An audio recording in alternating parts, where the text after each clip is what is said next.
She was 16. He was 64. And he wasn't just any man. He was one of the richest, most powerful kings on earth. In the year 1900, a teenage girl was pulled from a Paris brothel and placed at the side of King Leopold II of Belgium, a man whose fortune was built on blood. Forced labor, and the deaths of millions in the Congo within a few years. She would become a multi-millionaire, the mother of his secret children, and the most hated woman in an entire country. Crowds would stone her carriage in the streets. Newspapers would call her the Queen of the Congo, and when the king lay dying, he would do the unthinkable, rewriting his will to give her a fortune worth billions in today's money, while turning his back on his own daughters. Was she a victim? A manipulator? Or the most successful social climber in European history? This is the scandal royal courts tried to bury, and the true story of Caroline Laqua, the woman who married a king and paid the price for it. Paris entered the year 1900 like a woman fully aware of her beauty and eager to be admired. Gas lamps stretched endlessly along the grand boulevards, casting a golden glow over horse-drawn carriages.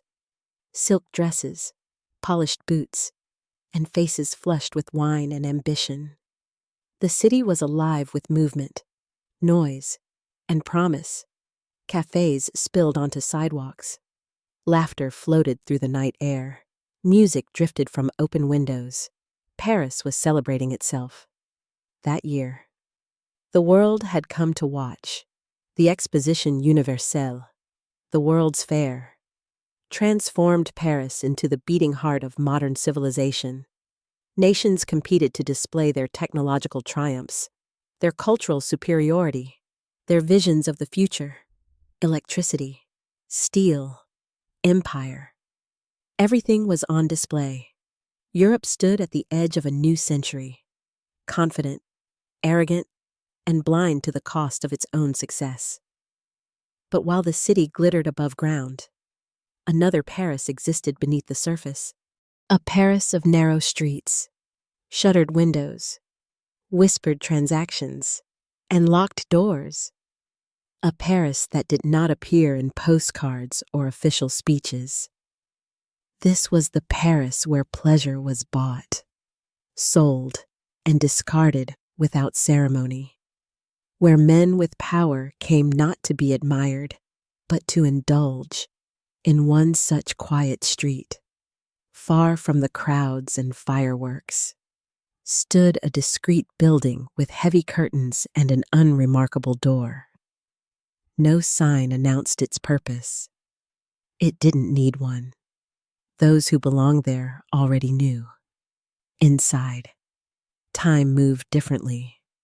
The air was thick with perfume and smoke. Velvet chairs bore the weight of countless conversations that would never be repeated. Candles flickered against dark red walls, softening edges, hiding flaws, making everything seem more forgiving than it truly was. And among the women waiting inside was a girl known as Caroline. She was 16 years old. Her real name was not Caroline. It was Blanche Celia Josephine Laqua. But that name belonged to another life, one already slipping away from her in this world. Names were tools. Caroline was easier to sell, easier to remember, easier to forget. She sat quietly, legs crossed, hands folded in her lap, listening without listening. Around her, other girls laughed too loudly or adjusted their dresses. Veterans of a trade learned too young. Caroline did neither. Her stillness made her stand out. She was tall for her age, with chestnut brown hair that caught the light when she moved. Her face still carried traces of youth, softness around the eyes, an expression not yet hardened by years of repetition. But there was something else there, too. Awareness, calculation. The look of someone who had learned quickly that survival required attention. That evening, the door opened again. A woman entered, not dressed like a client, nor like the madam. Her clothes were elegant but restrained, her posture precise, her gaze sharp and assessing, as if she were inspecting property rather than people. The room fell quieter. She spoke to the madam in low tones, then looked directly at Caroline. "You," she said, "come with me." Caroline stood. The woman studied her closely, from head to toe, without apology. "I am here on behalf of a gentleman," she said calmly. "A very important gentleman." Caroline raised an eyebrow. She had heard such lines before. "He has noticed you," the woman continued. "But his position prevents me from giving you his name." Caroline did not smile. "And what position would that be?" she asked. The woman paused, then replied simply, "He is a king." The word hung in the air. Not shouted, not embellished, just stated, as if it explained everything. A meeting was proposed for the very next day. No negotiation, no discussion of terms, only an expectation of compliance. Caroline agreed. She did not know why she said yes. Perhaps curiosity, perhaps instinct, perhaps the quiet understanding that moments like this did not come twice. In Paris, opportunity often arrived disguised as danger. What Caroline could not know, what no one in that room could fully grasp, was the scale of the forces she was about to collide with. The man who had sent for her was King Leopold II of Belgium. He was 64 years old, one of the richest men alive, ruler of a small European nation, and private owner of a vast African territory called the Congo Free State, where rubber and ivory flowed freely, and human lives were spent without accounting. He was married, he was powerful, and he was accustomed to getting exactly what he wanted. That single meeting in Paris would pull Caroline from obscurity into the center of a scandal that would shake royal courts, enrage an entire nation, and stain her name for generations. But for now, she was only a girl stepping into a carriage as night settled over the city. Paris continued to glow behind her, unaware that one of its darkest stories had just begun. Before Paris knew her as Caroline Laqua, before newspapers printed her name with venom and fascination, before kings bent laws and nations burned with resentment, she was a child named Blanche Celia Josephine Decois. Blanche was born on May 13, 1883. Far from the glittering boulevards of Paris, in the city of Bucharest, then part of the Kingdom of Romania. Even the details of her birth would later become blurred, tangled in rumor and contradiction. Some claimed she was the 13th child in a desperately poor family. Others insisted her father, Jules Decois, was a French diplomat posted abroad. Still others reduced him to something more modest, a janitor at the French legation. The truth was never fully settled. What was certain is this: Blanche did not grow up surrounded by comfort, stability, or protection. Whatever her father's position had been, it did not bring wealth. Whatever her mother, Catherine Josephine Sibyl, had hoped for her daughter, it did not materialize. Blanche grew up learning the most important lesson of poverty early, that survival came before innocence. Her childhood left few records behind. No letters, no photographs, no school reports preserved for history. Instead, there were gaps, long silences, a life that only became visible once it began to scandalize others. By her early teens, Blanche was already working. At first, it was respectable enough by the standards of the time. She served drinks, cleaned tables, smiled when spoken to, in bars filled with men twice her age. She learned how to listen without revealing herself. how to read desire before it was spoken, how to remain calm when hands lingered too long. Youth faded quickly in places like that. By the late 1890s, still barely a teenager, Blanche crossed a line that could not be uncrossed. She entered the world of prostitution, not with drama or violence, but with quiet inevitability. For girls like her, the choice was rarely framed as a choice at all. It was here that Blanche became Caroline. The new name was not sentimental. It was practical. In Paris, names were brands.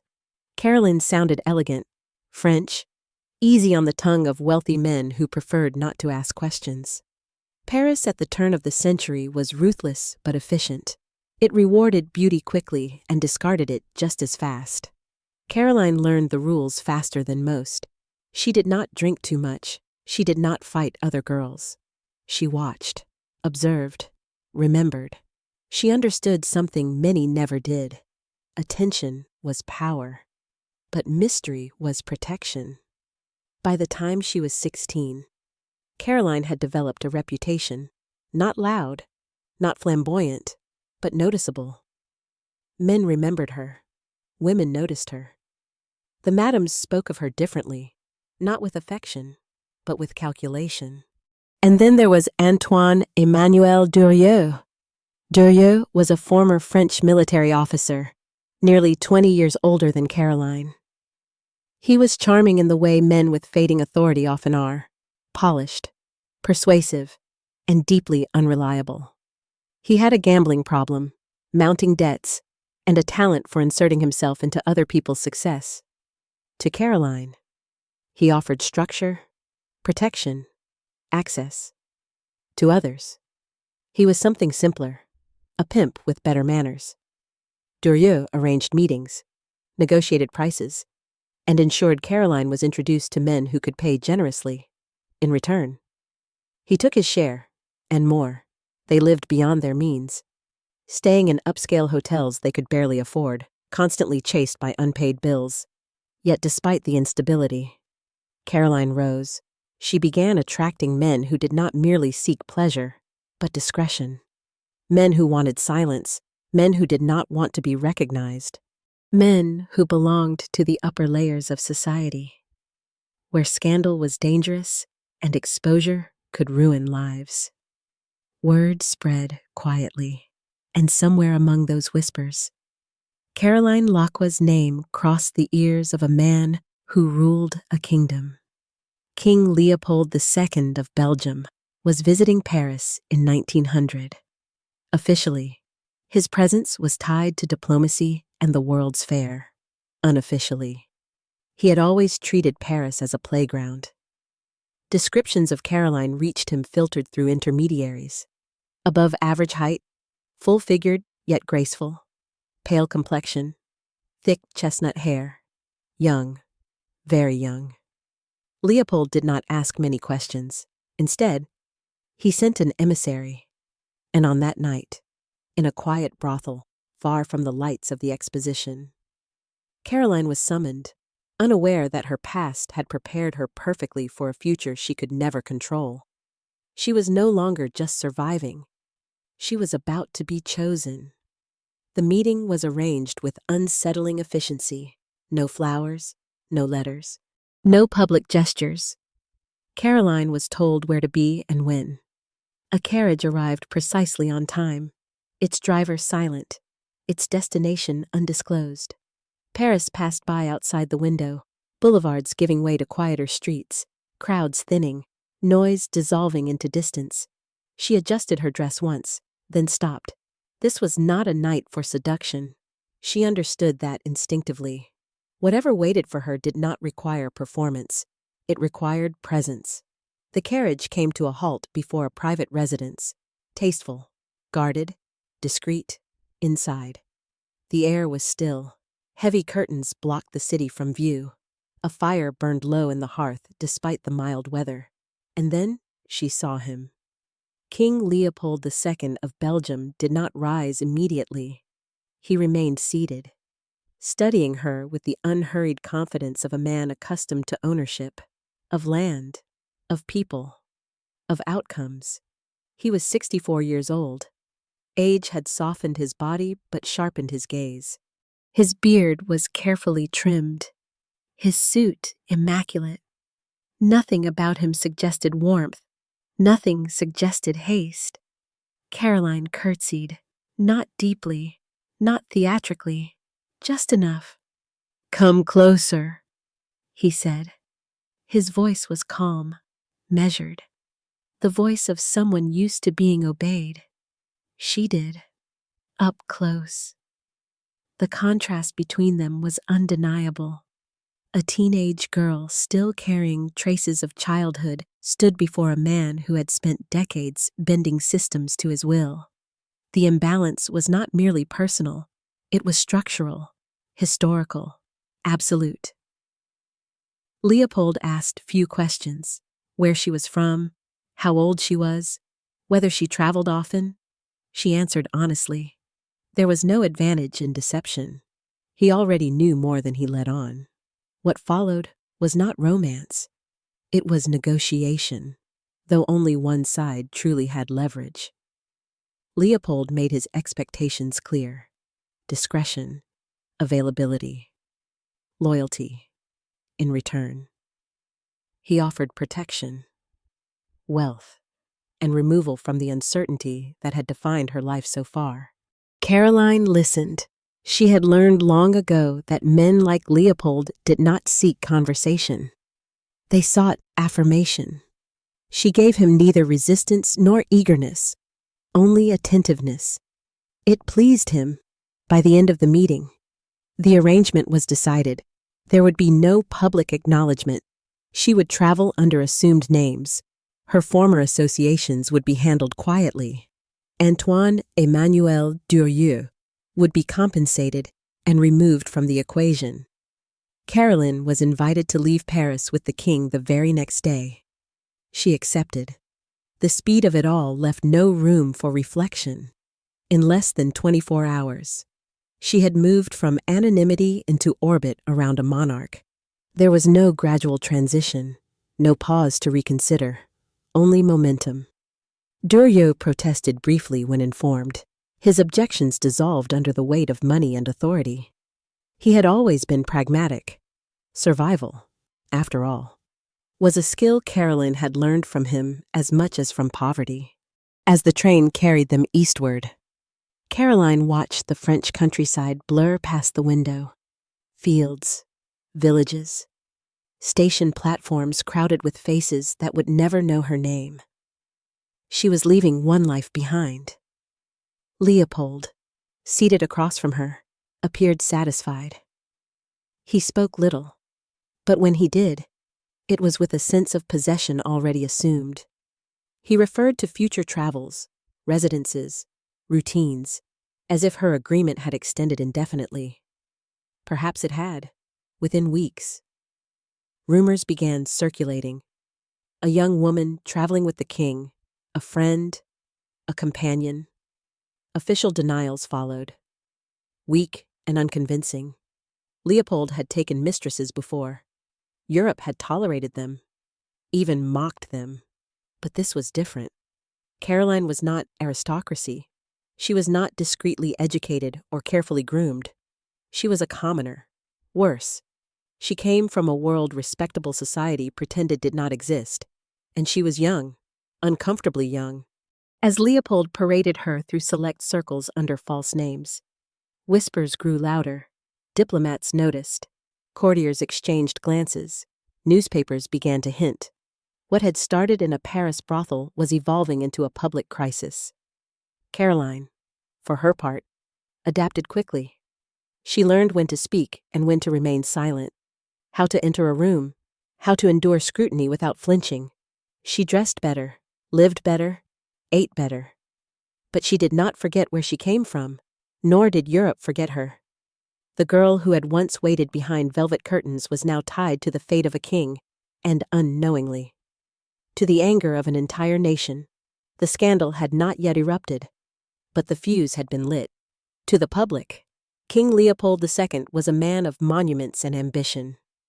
He had ruled Belgium since 1865, longer than many of his subjects had been alive. His name was etched into stone across Brussels. Grand boulevards, triumphal arches, vast parks designed to impress both citizens and foreign dignitaries. Leopold believed deeply in appearances. To him, power was not merely exercised, it was displayed behind the facade. However, the king lived another life. By 1900, Leopold was 64 years old and deeply estranged from his wife, Queen Marie Henriette of Austria. Their marriage, once politically useful, had long since collapsed into cold formality. They lived largely apart. Conversation between them was rare, affection non-existent. Marie Henriette was a reserved, religious woman, increasingly withdrawn from court life. Leopold, by contrast, remained restless. His hunger for control, admiration, and distraction had not softened with age. Mistresses were not new to him. Europe knew this, tolerated it, even joked about it. Leopold had earned a reputation as a king who loved women almost as much as he loved land. Yet his affairs had always followed an unspoken rule: discretion. His previous companions were carefully chosen, quietly compensated, and easily erased from public memory. Caroline Laqua was none of those things. She was young, untrained, unpolished, and most dangerously, visible. As Leopold installed her into his private world, the contrast between his two lives grew harder to conceal. Officially, he continued his duties as monarch, receiving ambassadors, attending ceremonies, approving legislation. Unofficially, he reorganized his schedule around a teenage girl who had entered his life with alarming speed.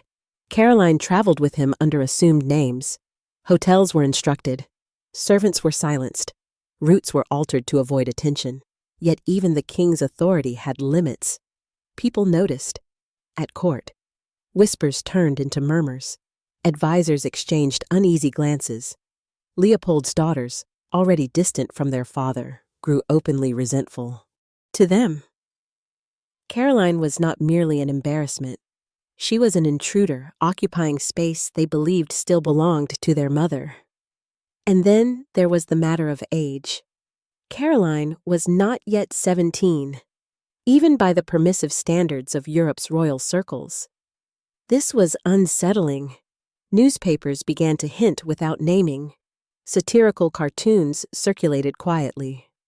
Foreign diplomats reported home with raised eyebrows and careful wording. The king dismissed the criticism. He always had. Leopold had spent decades proving that outrage could be weathered if one possessed enough wealth and patience. And wealth. He had in abundance. What few outside Belgium fully understood at the time was the source of that wealth. Thousands of miles away, in Central Africa. Leopold ruled the Congo Free State as his personal possession. It was not a Belgian colony.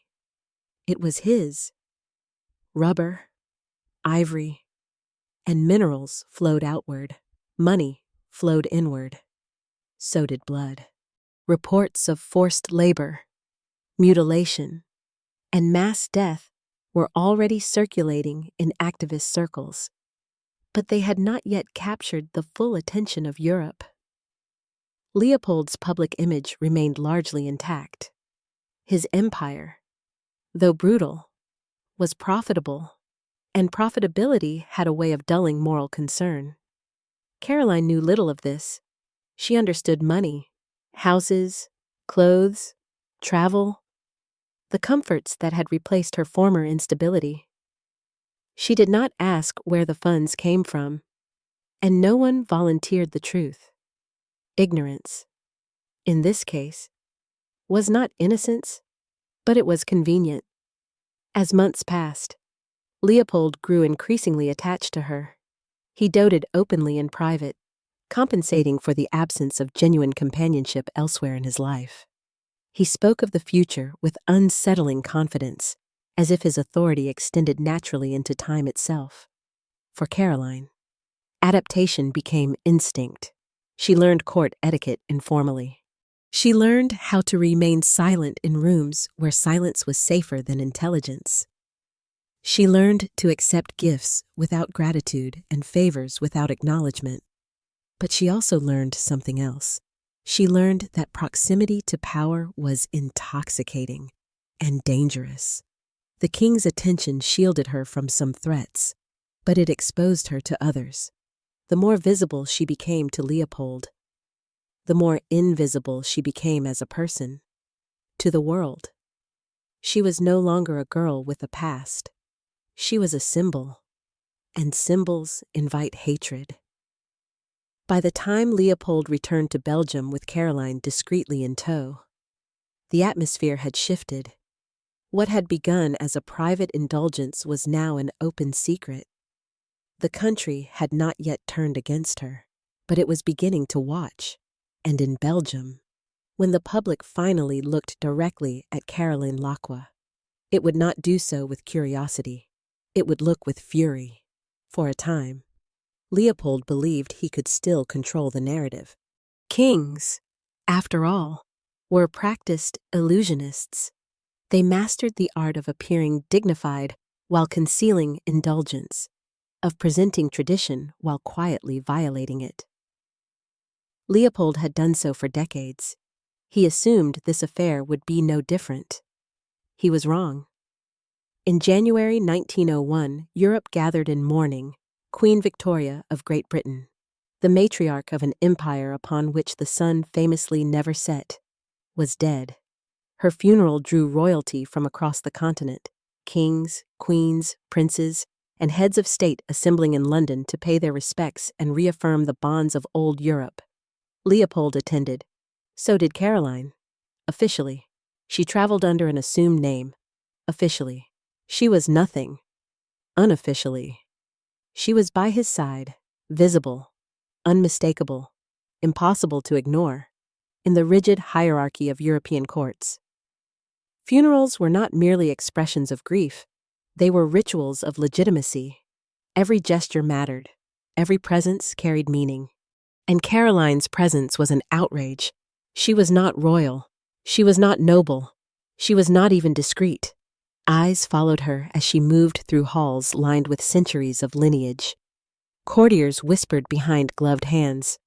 Foreign dignitaries exchanged looks of disbelief. Some assumed they were mistaken. Surely the king of the Belgians would not commit such a breach of decorum. But he did. The shock rippled outward from London, carried by diplomats' letters and journalists' hints. Newspapers did not yet print her name openly, but they no longer needed to. The implication was clear enough. The king was flaunting his mistress. Worse still, he appeared proud of it. In Belgium, the reaction was swift and sour. Public tolerance for Leopold had already been thinning. His authoritarian tendencies, his obsession with grand construction projects, and his increasingly distant relationship with his people had eroded goodwill. But nothing ignited resentment quite like Caroline. To many Belgians, she represented everything obscene about the monarchy: excess, arrogance, and moral decay. She was young enough to be Leopold's granddaughter. She came from nothing, and yet she now occupied spaces reserved for queens. Pamphlets circulated, satirical illustrations appeared, conversations hardened into accusations. Behind palace walls, Queen Marie Henriette watched the humiliation unfold in silence. Her marriage to Leopold had long since ceased to function, but the public spectacle was something else entirely. For years, she had endured neglect privately. Now, she was being replaced publicly. She withdrew further from court life, her health declining as her relevance evaporated. Leopold did not follow. He did not apologize. He did not slow down, if anything. He leaned in. As criticism mounted, Leopold responded not with restraint, but defiance. He brought Caroline closer. He gave her better residences, more protection, more visibility. He treated outrage as an inconvenience rather than a warning. Caroline, for her part, sensed the shift immediately. The glances had changed. Where there had once been curiosity, There was now hostility. Servants were colder, officials less accommodating. Even silence had grown heavier. She had crossed an invisible line, no longer merely the king's private indulgence. She had become a public insult. And yet, retreat was impossible. Her life was now bound to Leopold's reputation, his wealth, his stubborn pride. Whatever judgment awaited him would reach her first. In September 1902, Queen Marie Henriette died. Her death removed the last formal barrier between Leopold and Caroline. With the queen gone, restraint dissolved completely. What had been whispered could now be acknowledged, if not officially, then practically. Caroline's position hardened. So did the hatred. To the public, the timing felt obscene. The queen was barely buried before the king resumed life as if unburdened. Caroline remained at his side, unchanged, unmoved by mourning rituals she had never been part of. The monarchy had crossed from scandal into provocation, and the people noticed. What Leopold failed to understand, or refused to accept, was that Caroline was no longer just a woman. She was a symbol of stolen wealth, a symbol of unchecked power, a symbol of a king who believed himself untouchable. The affair had stopped being private. Now, it was political, and soon, it would become personal. After the queen's death, the last illusion collapsed. There was no announcement, no declaration, no official acknowledgement. And yet, everyone understood what had happened. Caroline Laqua no longer needed to hide behind assumed names or back entrances. She had not become a queen, but she had become undeniable. Leopold stopped pretending otherwise. Residences were assigned to her openly, though never formally explained. In Brussels, she was installed in a grand mansion on the outskirts of the city, spacious, staffed, and funded entirely at royal expense. On the French Riviera, a lavish villa overlooked the sea, a private refuge far removed from public anger. Money flowed freely. Not allowances, not stipends, fortunes. Jewels appeared without occasion. Dresses arrived faster than they could be worn. Travel plans bent around her comfort. When Caroline complained that her shopping trips in Brussels were cut short by train schedules, Leopold simply ordered the express service delayed, an entire railway adjusted for her convenience. It was excess without apology, and the people noticed. Belgium was a small country. Its citizens were not blind. They saw the contrast between the king's extravagance and their own lives. They watched as public funds and royal resources vanished into projects that did not benefit the nation. They asked questions. Where was the money coming from? Why was it not enriching Belgium? Why did it seem to follow a single woman everywhere she went? The answers lay far from Europe. In the Congo Free State, Leopold's private empire, forced labor intensified as demand for rubber surged. Quotas increased. Punishments became more brutal. Villages were destroyed for failing to meet expectations. Hands were severed as proof of obedience. Death became a statistic. The wealth extracted from Congo did not build Belgian schools or hospitals. It built Caroline's life. Activists and missionaries began publishing reports. Photographs circulated. Stories of atrocity reached European newspapers. Slowly at first, then with mounting urgency. Leopold's African rule became impossible to ignore. And as the truth surfaced, Caroline's image darkened. She had not committed the crimes. She had not ordered the punishments. But she was their most visible reward. Newspapers coined a name, the Queen of the Congo. It was not a compliment. The title fused blood and luxury into a single figure. Caroline became the face of a system that fed on suffering. To the public, she was no longer a young woman entangled with an old king. She was a parasite, Crowds jeered when her carriage passed. On at least one occasion, stones were thrown in the streets of Brussels. Servants learned to move quickly, to avoid attention, to close curtains before nightfall. Caroline felt the shift everywhere, in shopkeepers' forced smiles, in the silence that followed her footsteps, in the way conversations stopped when she entered a room. Leopold responded with anger, not remorse.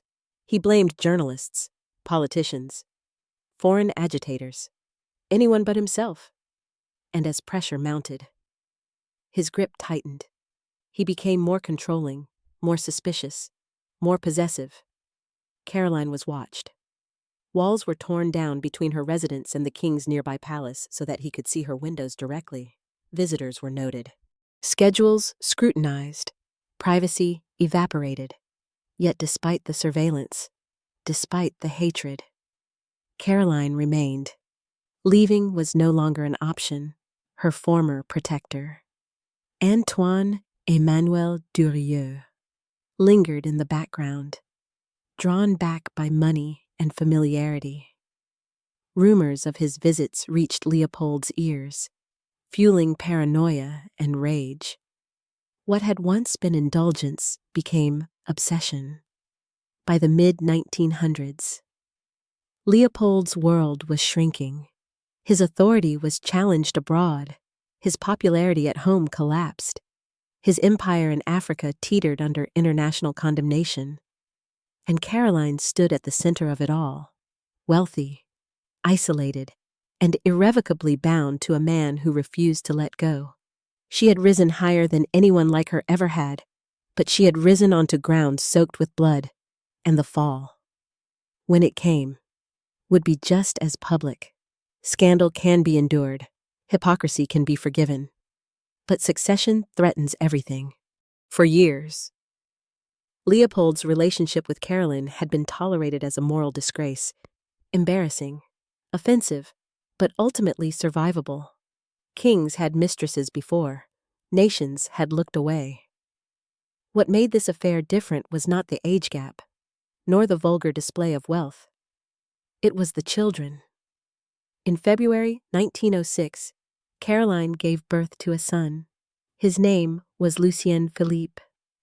The announcement was not public, but it was not hidden either. Court officials knew. Diplomats knew. Newspapers sensed something had shifted. For the first time, Leopold's indulgence had produced something permanent. Blood. A year later. In October 1907, Caroline bore a second son, Philippe Henri. 2 boys, 2 living, breathing reminders that the king's private life had consequences. For Leopold, the births stirred something dangerous. Hope. Under Belgian law, women could not inherit the throne. Leopold's only legitimate son from his marriage to Queen Marie Henriette had died in childhood. His surviving children were daughters, estranged, resentful, and politically inconvenient. Caroline's sons changed the equation. They were illegitimate. Yes, but they were male, and they were young enough to be molded. To Leopold, who had always treated law as something flexible when power demanded it, the idea was intoxicating. He did not announce intentions openly. Instead, he tested boundaries. Caroline was elevated to nobility, in a move that shocked even his closest advisors. Leopold granted her the title Baroness von shortly after the birth of their first son. The act was extraordinary. Titles were not given lightly, certainly not to former prostitutes with no aristocratic lineage. The implication was unmistakable. Across Europe, newspapers erupted. Speculation spread like wildfire. Had the king secretly married her? Was this a morganatic marriage? A union between unequals that granted legitimacy without full royal status? Were the children to be recognized? There was no proof. But the silence from the palace was louder than denial. To the Belgian public, the fear was visceral. A nation already furious at Leopold's excess now faced the possibility that his obsession might infect the future of the monarchy itself. Caroline was no longer merely offensive. She was dangerous. Caroline understood this instinctively. Her sons were loved fiercely, protected obsessively. They lived surrounded by nurses, tutors, guards. But they also lived inside a gilded cage. Every movement was monitored, every visitor scrutinized, every rumor treated as a threat. Motherhood did not soften Caroline's reputation. It hardened it. To critics, she was now not only draining the nation's wealth, she was attempting to secure it for her children. Pamphlets accused her of plotting. Cartoons depicted her whispering into the king's ear. A temptress steering the fate of Belgium. Whether any of it was true hardly mattered. Perception had become reality. Leopold, meanwhile, grew increasingly erratic. His health declined, but his fixation intensified. He spoke openly of legacy, of monuments, of memory, of how history would judge him. He was determined not to be forgotten. Caroline and the boys became his answer, but Europe was watching more closely than ever. Diplomatic pressure mounted. The Congo atrocities could no longer be ignored. In 1908, under intense international scrutiny, Leopold was forced to surrender control of the Congo Free State to the Belgian government. It was a devastating blow. His private empire was gone, his moral authority in ruins. All that remained was wealth. And Caroline. As Leopold's power shrank, his attachment to her tightened. He clung to his family of convenience as the world closed in. The children were not merely heirs in his mind. They were proof that he had built something beyond politics. But the monarchy does not bend easily. No law was changed, no recognition granted, no succession secured. When Leopold died, the throne would not pass to Caroline's sons, and everyone knew it. What had begun as a scandal of sex and money had transformed into something far more volatile, a crisis of legitimacy. Caroline Laqua had crossed the final threshold. She was no longer just hated. She was feared. Power, when it begins to slip, does not loosen its grip. It tightens. By the late 1900s, King Leopold II was no longer the confident architect of empire he had once been. His African dominion was collapsing under international pressure. His reputation abroad had curdled into disgrace. At home, public anger simmered just below the surface, and so Leopold turned inward, toward Caroline, toward control. What had once been indulgence became surveillance. What had once been affection hardened into suspicion. Leopold's world narrowed until it consisted of only a few fixed points: himself, his wealth, and the woman he refused to lose. Caroline noticed the change immediately. Schedules were questioned, movements tracked, visitors scrutinized.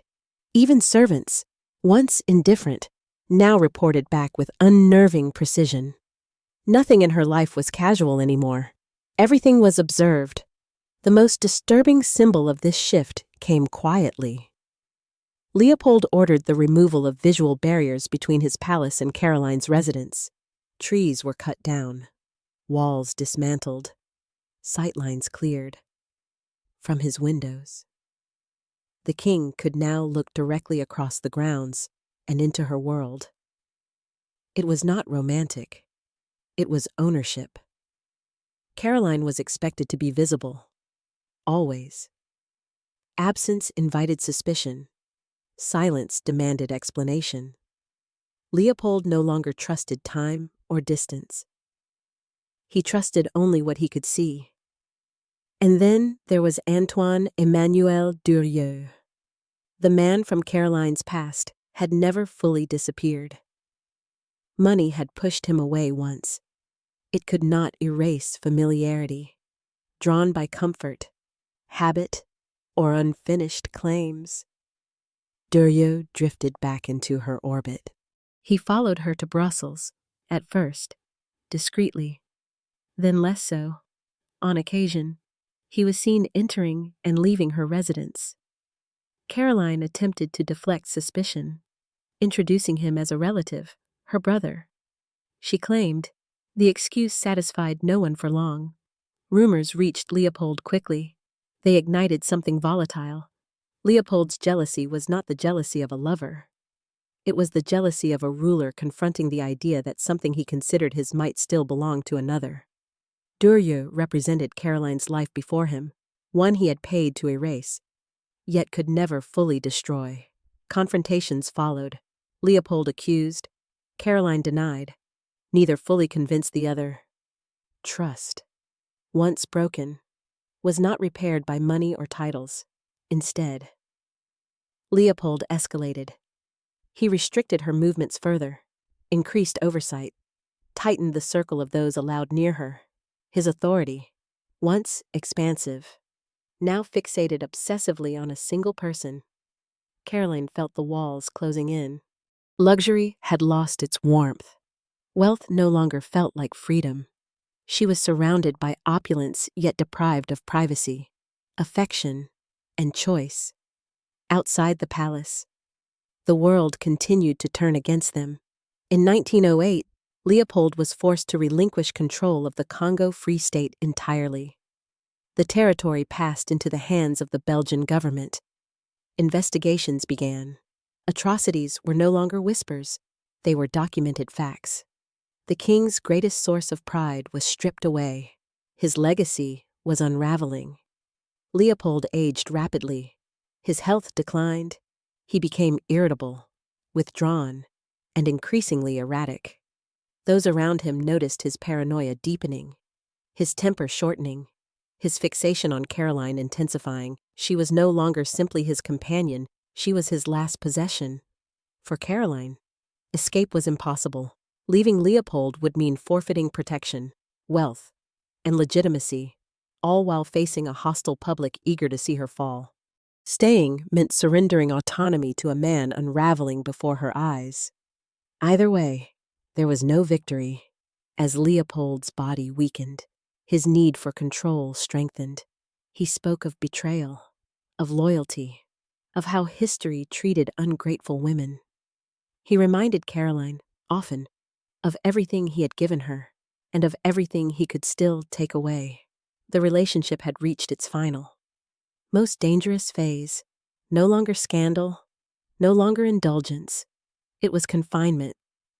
And as Leopold's health worsened, one question loomed over them both, unspoken, unavoidable. What would happen to Caroline Laqua when the king was gone? By the winter of 1909, the king was dying. King Leopold II, once immovable as stone, had begun to crumble quietly, painfully, and in full view of those closest to him. His body betrayed him first, swollen, feverish, failing. His mind followed, drifting between lucidity and obsession. Doctors came and went, courtiers whispered, ministers waited, and Caroline stayed. She remained at his side as others were kept at a distance, most notably Leopold's daughters, who were denied access to their father in his final days. Whether this was his choice or hers would later be debated endlessly. What mattered was the outcome. The king did not want witnesses. He wanted control. In early December, Leopold's condition worsened dramatically. It became clear to everyone that time had run out. Years of defiance, indulgence, and denial were converging into a single, unavoidable moment. And then Leopold made his final, most shocking decision. On December 12, 1909, after years of rumor and speculation, King Leopold II married Caroline Laqua. There was no ceremony worthy of a monarch, no court, no public record celebrated with pomp. The marriage was conducted quietly, hastily, almost furtively, on what was unmistakably a deathbed. Caroline was 26 years old. Leopold was 74. The union was morganatic. A marriage between social unequals that did not grant Caroline royal status nor legitimize her children for succession. Legally, it changed little. Symbolically, it changed everything. For years, critics had accused Caroline of manipulation, of ambition, of plotting to secure legitimacy through marriage. Now, in the final hours of Leopold's life, those accusations seemed confirmed in the eyes of the public, regardless of the truth. 5 days later, on December 17, 1909, King Leopold II died. The nation erupted. His funeral was marked not by mourning, but by tension. Crowds gathered not to grieve, but to judge. Stones were thrown, insults shouted. Soldiers were deployed to prevent violence. The king, who had ruled for more than 4 decades, left behind a country divided and angry. And Caroline? She became the focal point of that anger overnight.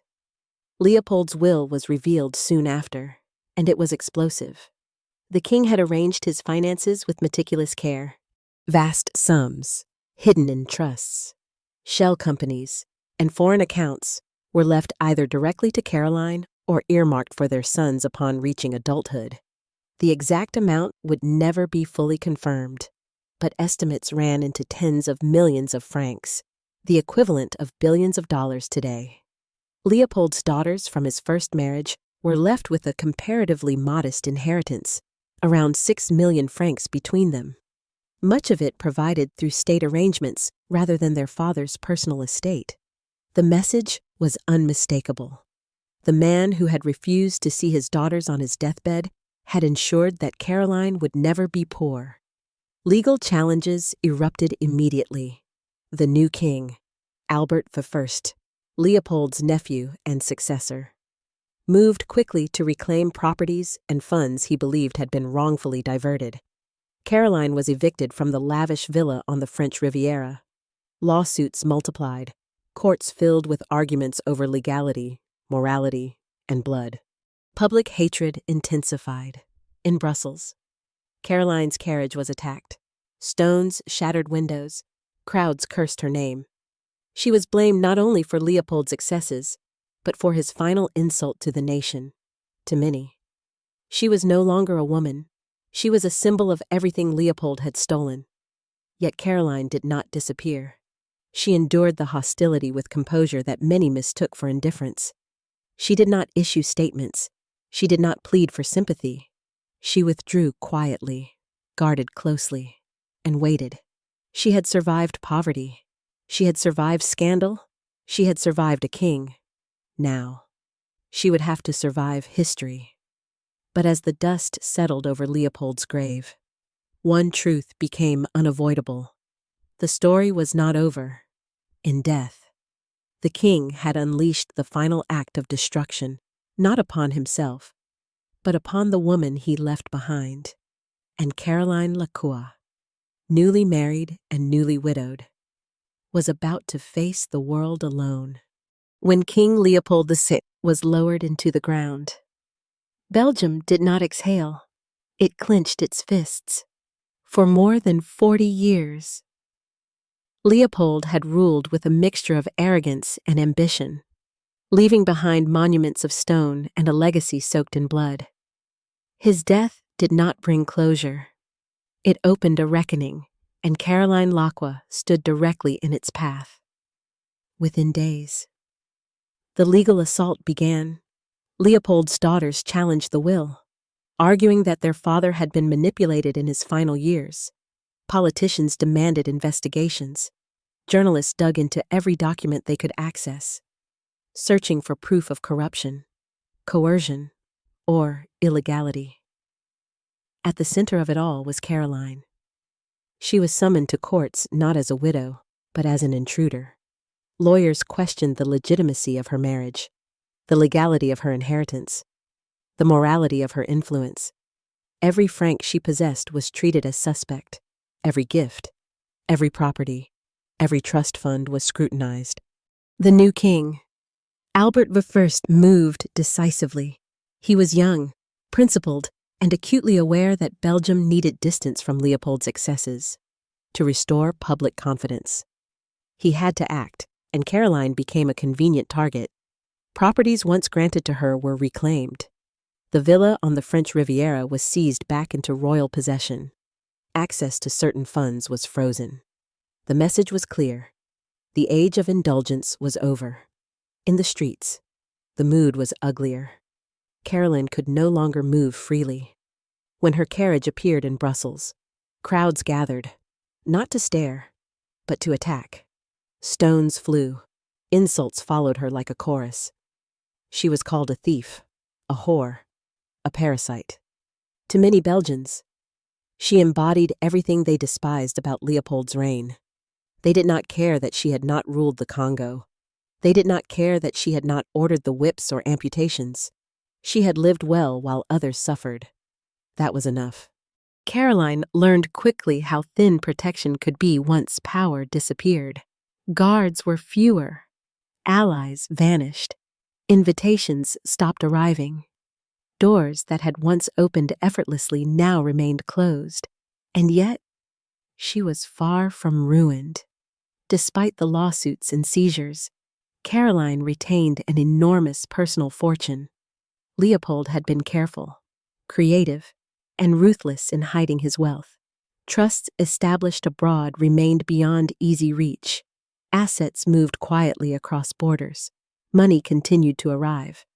She lived more discreetly now, but no less comfortably. To the public, this was infuriating.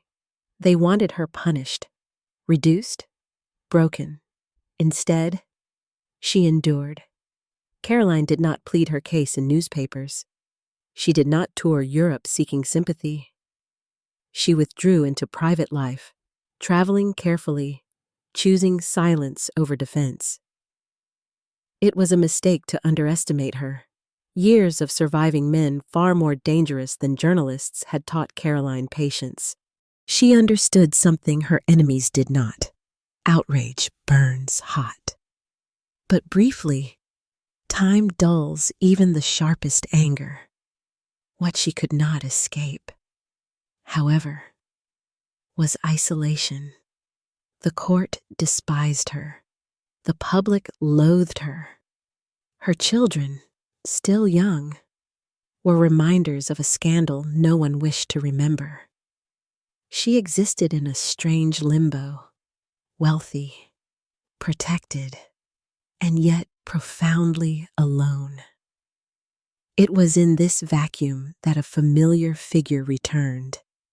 Antoine Emmanuel Durieux. The man who had once managed her life from the shadows reappeared openly now. He had followed her rise, survived her fall, and waited patiently for the moment when she would need something only he could offer. Familiarity. Durieux offered companionship without judgment. He had known Caroline before she was hated, before she was feared, before she was blamed for an empire's sins. To him, she was not a symbol, but a woman he believed he understood. Caroline allowed him back into her life. Perhaps out of loneliness, perhaps out of habit, perhaps because history had taken enough from her already. In 1910, against the expectations of both friends and enemies, Caroline married Antoine Emmanuel Durieux. The reaction was swift and bewildered, to some. The marriage was proof that she had never truly belonged in Leopold's world. To others, it was an insult, a woman enriched by a king choosing to settle for a man widely viewed as a parasite. The truth was simpler. Caroline was tired of standing alone. But marriage, as she would soon discover, does not erase the past. It resurrects it. Marriage was supposed to quiet the noise. That, at least, was the illusion. When Caroline Laqua married Antoine Emmanuel Durieux, many assumed she was trying to rewrite her story, to step out of the shadow of a king and into something resembling normalcy. The newspapers treated it as an anticlimax, a strange epilogue to a scandal they had already grown tired of dissecting.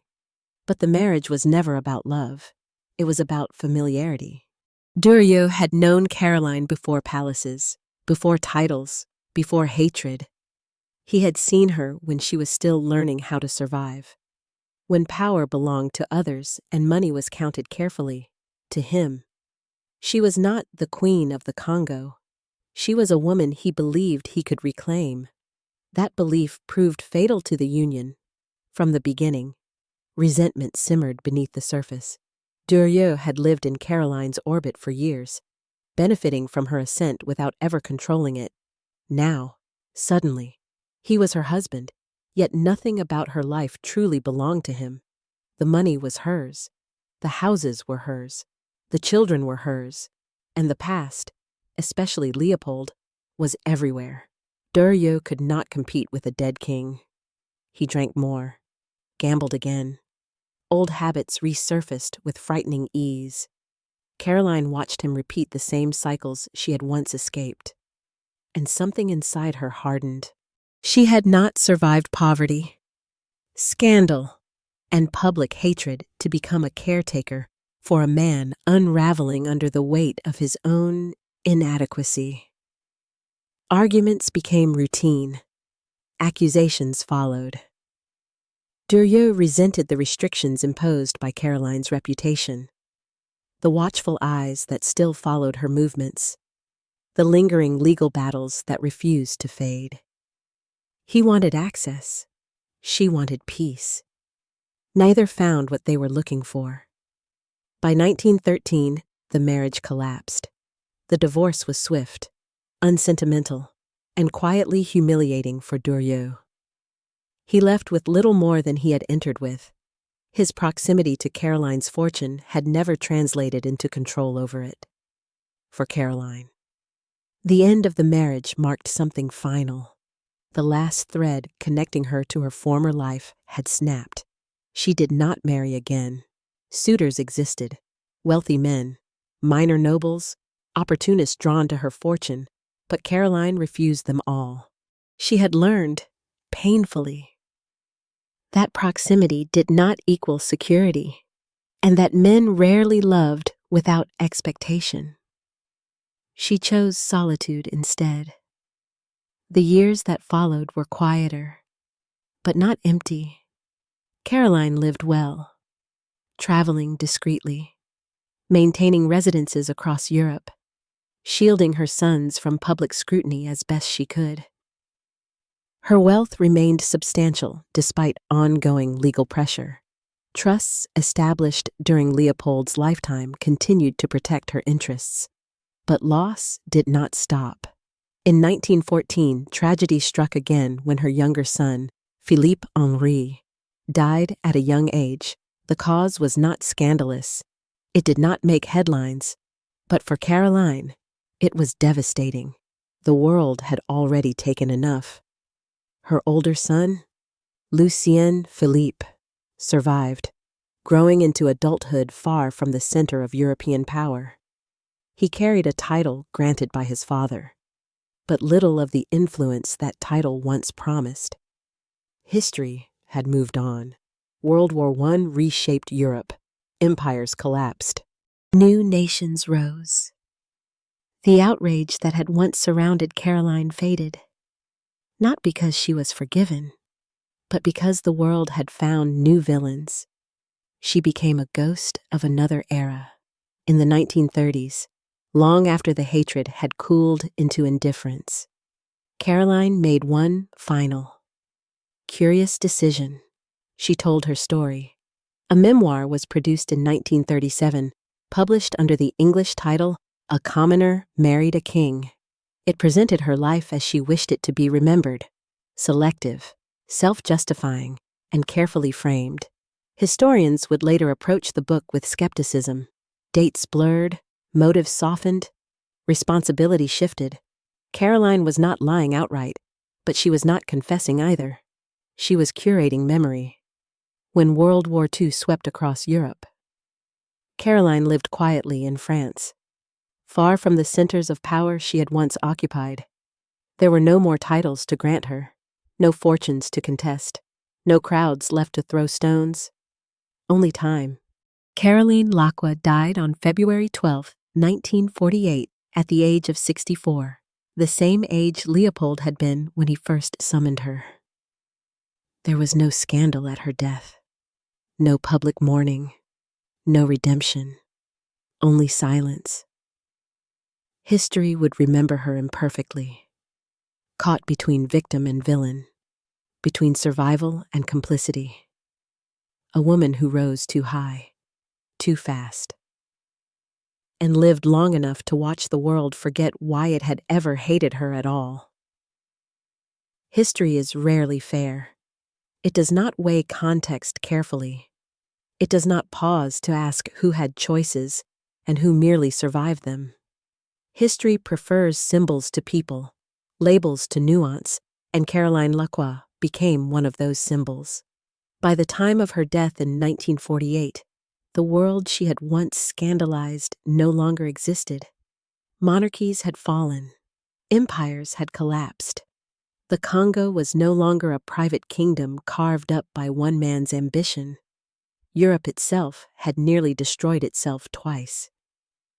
Yet Caroline's name remained frozen in a single role: the king's mistress, the woman who lived on blood money, the most hated woman in Belgium. What history rarely asked was how little agency she truly possessed at the moment everything began. She had been 16, poor, unprotected, summoned, not invited, into the orbit of a man whose power dwarfed her existence.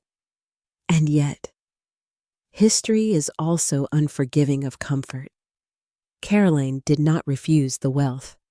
She did not abandon the privileges. She did not publicly denounce the system that sustained her. She survived, and survival, when paired with luxury, is often mistaken for guilt. Her memoir attempted to soften the edges, to frame her life as a romantic tragedy rather than a moral compromise. Critics dismissed it as self-serving.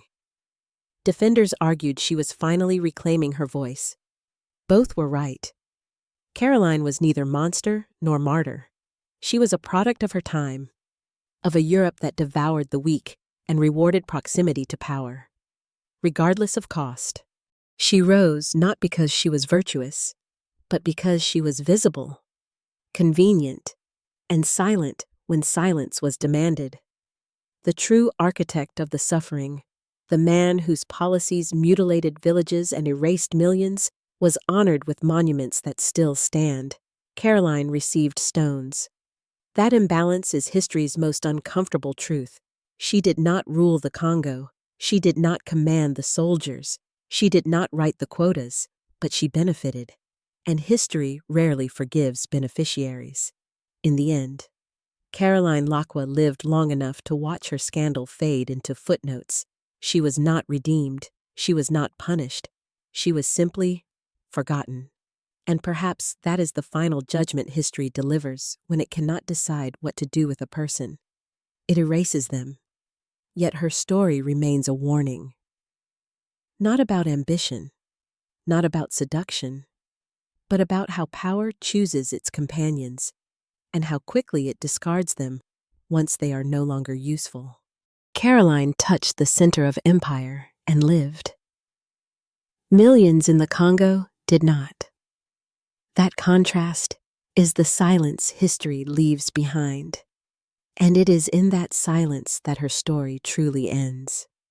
When Leopold died, the killing did not stop. It merely lost its author for decades. The Congo Free State had existed as a personal empire, an anomaly even by colonial standards. It was not ruled by Belgium, but by one man's signature, and for years. Europe had looked away, but death changes politics. With Leopold gone, the shield collapsed, investigations accelerated, parliamentary debates intensified. Reports that had once been dismissed as exaggeration now stacked into undeniable evidence. Photographs of mutilated Congolese men and children circulated through newspapers, missionary journals, and activist pamphlets. The truth was no longer deniable. Millions had suffered. Millions had died. And the wealth extracted from that suffering had not flowed into public good. It had flowed into private lives, into monuments, into palaces, into Caroline Laqua. This is where history made its most convenient choice. It could not punish Leopold. He was dead. It could not undo the empire. It was already dismantled. So it found a living symbol. Caroline became the human receipt for crimes she did not command, but undeniably benefited from. Her image allowed outrage to take shape. Anger needs a face, and hers was available. Newspapers reframed the narrative. The Congo atrocities were no longer abstract policies enacted by a distant monarch. They were dresses, jewels, villas, train delays, and excess, embodied in a woman who had once been a girl with nothing. This reframing mattered, because it shifted blame away from systems and toward spectacle. Belgium could mourn, Belgium could reform, Belgium could claim moral awakening, and Caroline could absorb the hatred. Even as the Belgian government officially took over Congo administration, distancing itself from Leopold's legacy, public rhetoric sharpened against her. Politicians condemned the past while quietly inheriting its profits. Monuments remained standing. Streets kept their names. Only Caroline was movable. She was sued, evicted, restricted, and symbolically exiled, not because she was the worst offender, but because she was the most visible survivor of the old order, and visibility is unforgivable internationally. Reactions were more complex. British and American reformers focused their condemnation squarely on Leopold. Activists like E.D. Morel and Roger Casement documented the atrocities relentlessly in their writings. Caroline appeared less frequently, often as a footnote, a detail, a moral flourish. But in Belgium, the story hardened. She was framed as excess incarnate, as greed given flesh, as the proof that Leopold's crimes were personal indulgence, not national policy. That framing allowed the country to move on. Caroline understood this with painful clarity. She did not defend herself publicly. She did not argue nuance. She did not publish rebuttals. She watched history being written around her and chose silence over resistance. Silence was survival. Her wealth, though diminished, remained substantial. She lived outside Belgium whenever possible. She raised her surviving son away from public life. She learned how to exist without being seen, but she never escaped the role assigned to her in textbooks. She was simplified in popular memory, demonized in moral narratives. Convenient. The complexity of her life, her age, her lack of power at the beginning, her inability to exit safely was flattened into accusation, and so history achieved what it often prefers most: a clean story, a villain who could still be punished, a king who could be condemned without consequence, a nation that could absolve itself by proxy. Caroline Laqua became the woman history used to close a chapter it did not want to fully read. Nations do not remember the past as it was. They remember it as they need it to be, after Leopold II's death. Belgium faced a problem far larger than one disgraced monarch. The Congo atrocities were now undeniable. Reports were public. Testimonies circulated. International pressure had forced reform. But there was another, quieter crisis. How does a country move forward when its wealth is built on horror? The answer, as it so often is, was selective memory. Leopold had been brutal, but he had also been productive. His reign left behind roads, parks, palaces, and monuments that shaped modern Belgium. Removing his legacy entirely would mean questioning the foundations of the nation itself. So Belgium chose a compromise. The Congo would be reframed as a tragedy of excess, a personal failure of one man rather than a systemic crime. Leopold would be condemned, but carefully. His name would be criticized in speeches, yet preserved in stone. Statues remained standing. Streets kept their names. The architecture endured. Leopold was dead. He could be judged without consequence. Caroline was alive, and that made her dangerous. She existed as proof that Leopold's crimes had been enjoyed, not merely committed, where Leopold could be reduced to policy and abstraction. Caroline represented consumption, luxury, indulgence, pleasure. She made the past uncomfortable. As decades passed, textbooks softened Leopold's image. His role in Congo was acknowledged, then minimized, then contextualized. The language changed. Exploitation replaced atrocity. Mistakes replaced crimes. Caroline, however, remained frozen in moral amber. She was rarely granted context, rarely afforded age, fear, or coercion. Her story was told without beginning, skipping the poverty, the vulnerability, the absence of choice. She was introduced only at the moment of excess. This asymmetry mattered. It allowed Belgium to claim progress without accountability, to say, "We have learned," while preserving the benefits of what was taken, to condemn a woman for proximity, while excusing a system for design. International historians noticed the pattern. Caroline's name appeared disproportionately in popular histories, tabloids, and simplified narratives. She was easier to explain than economic structures, colonial administration, or shared responsibility. She became shorthand. The king's mistress, the queen of the Congo, the woman who lived on blood money. Each phrase reduced complexity into accusation. Caroline did not contest this framing. She rarely spoke publicly after the 1930s. She did not fund campaigns to rehabilitate her image. She did not seek to topple statues or demand apologies. Perhaps she understood something essential. History does not reward those who argue with it. Instead, it rewards those who fit. So she disappeared quietly. She lived her later years away from public life, watching the world reshape itself through war, collapse, and reconstruction. The Europe that had once obsessed over her youth now had other horrors to process.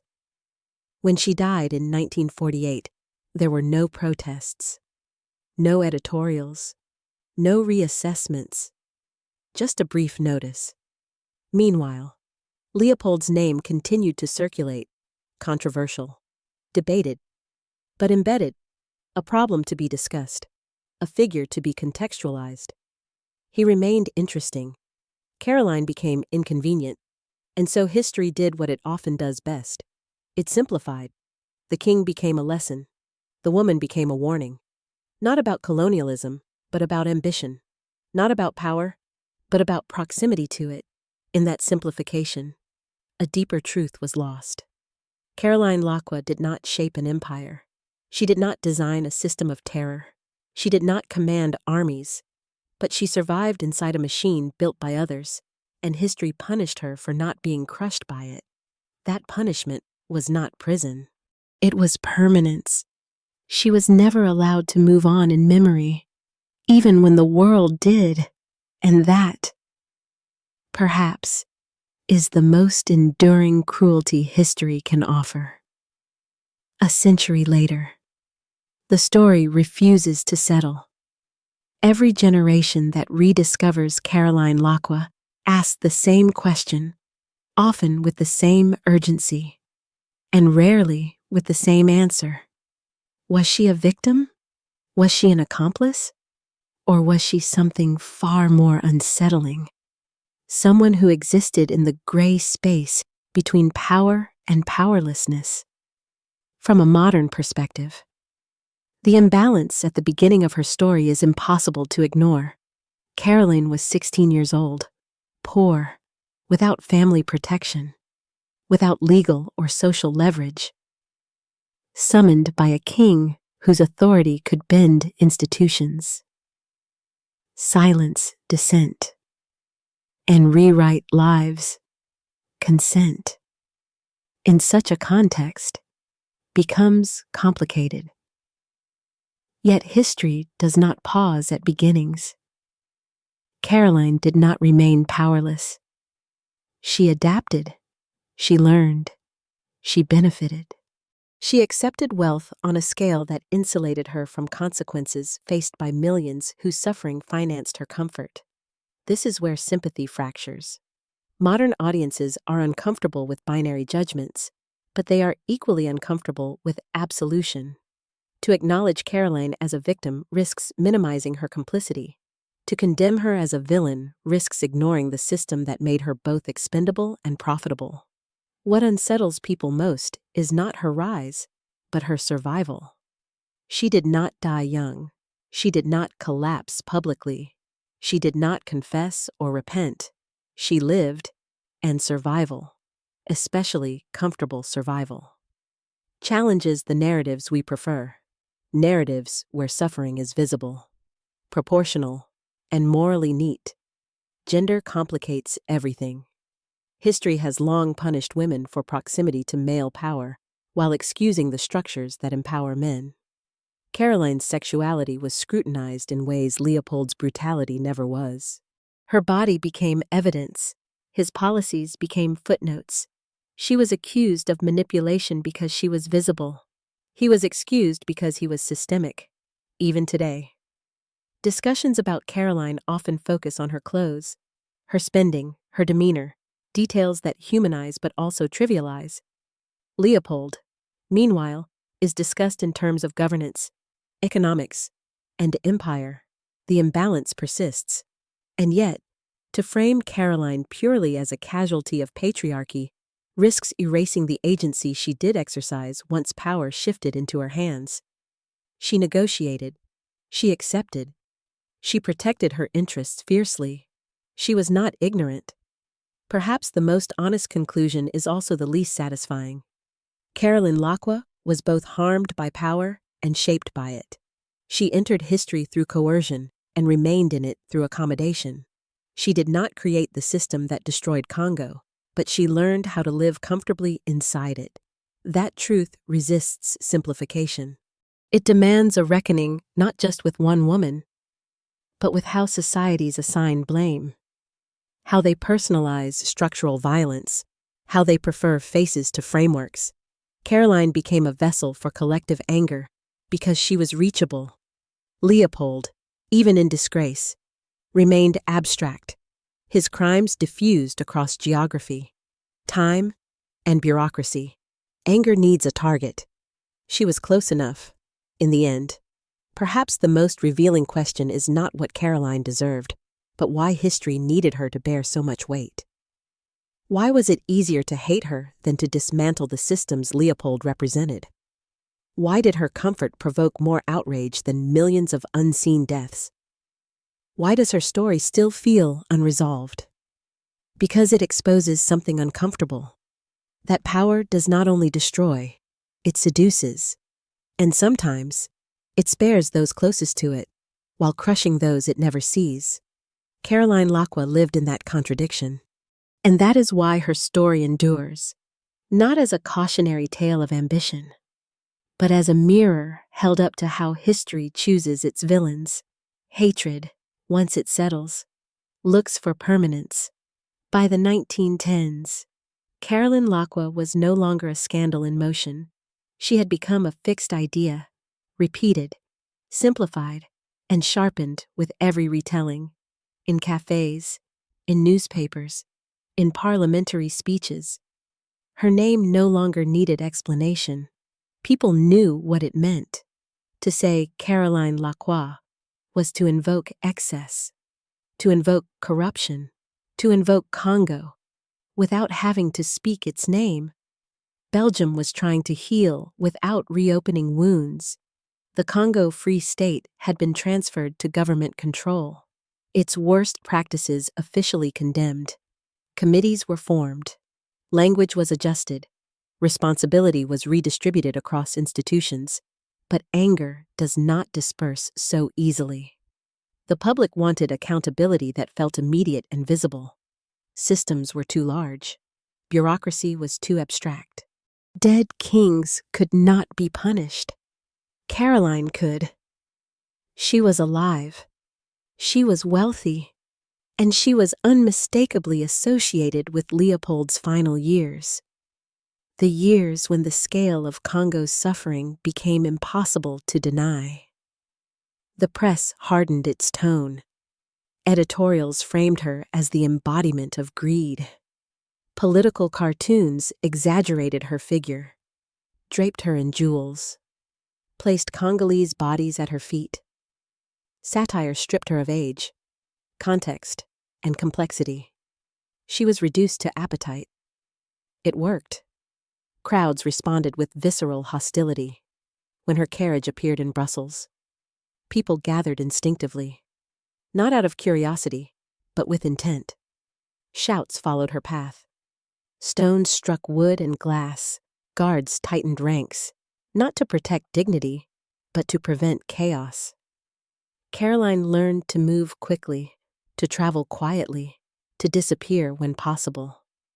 What made the hatred especially potent was its moral clarity, or the illusion of it. By focusing rage on Caroline, the nation could draw a clean line between past and future.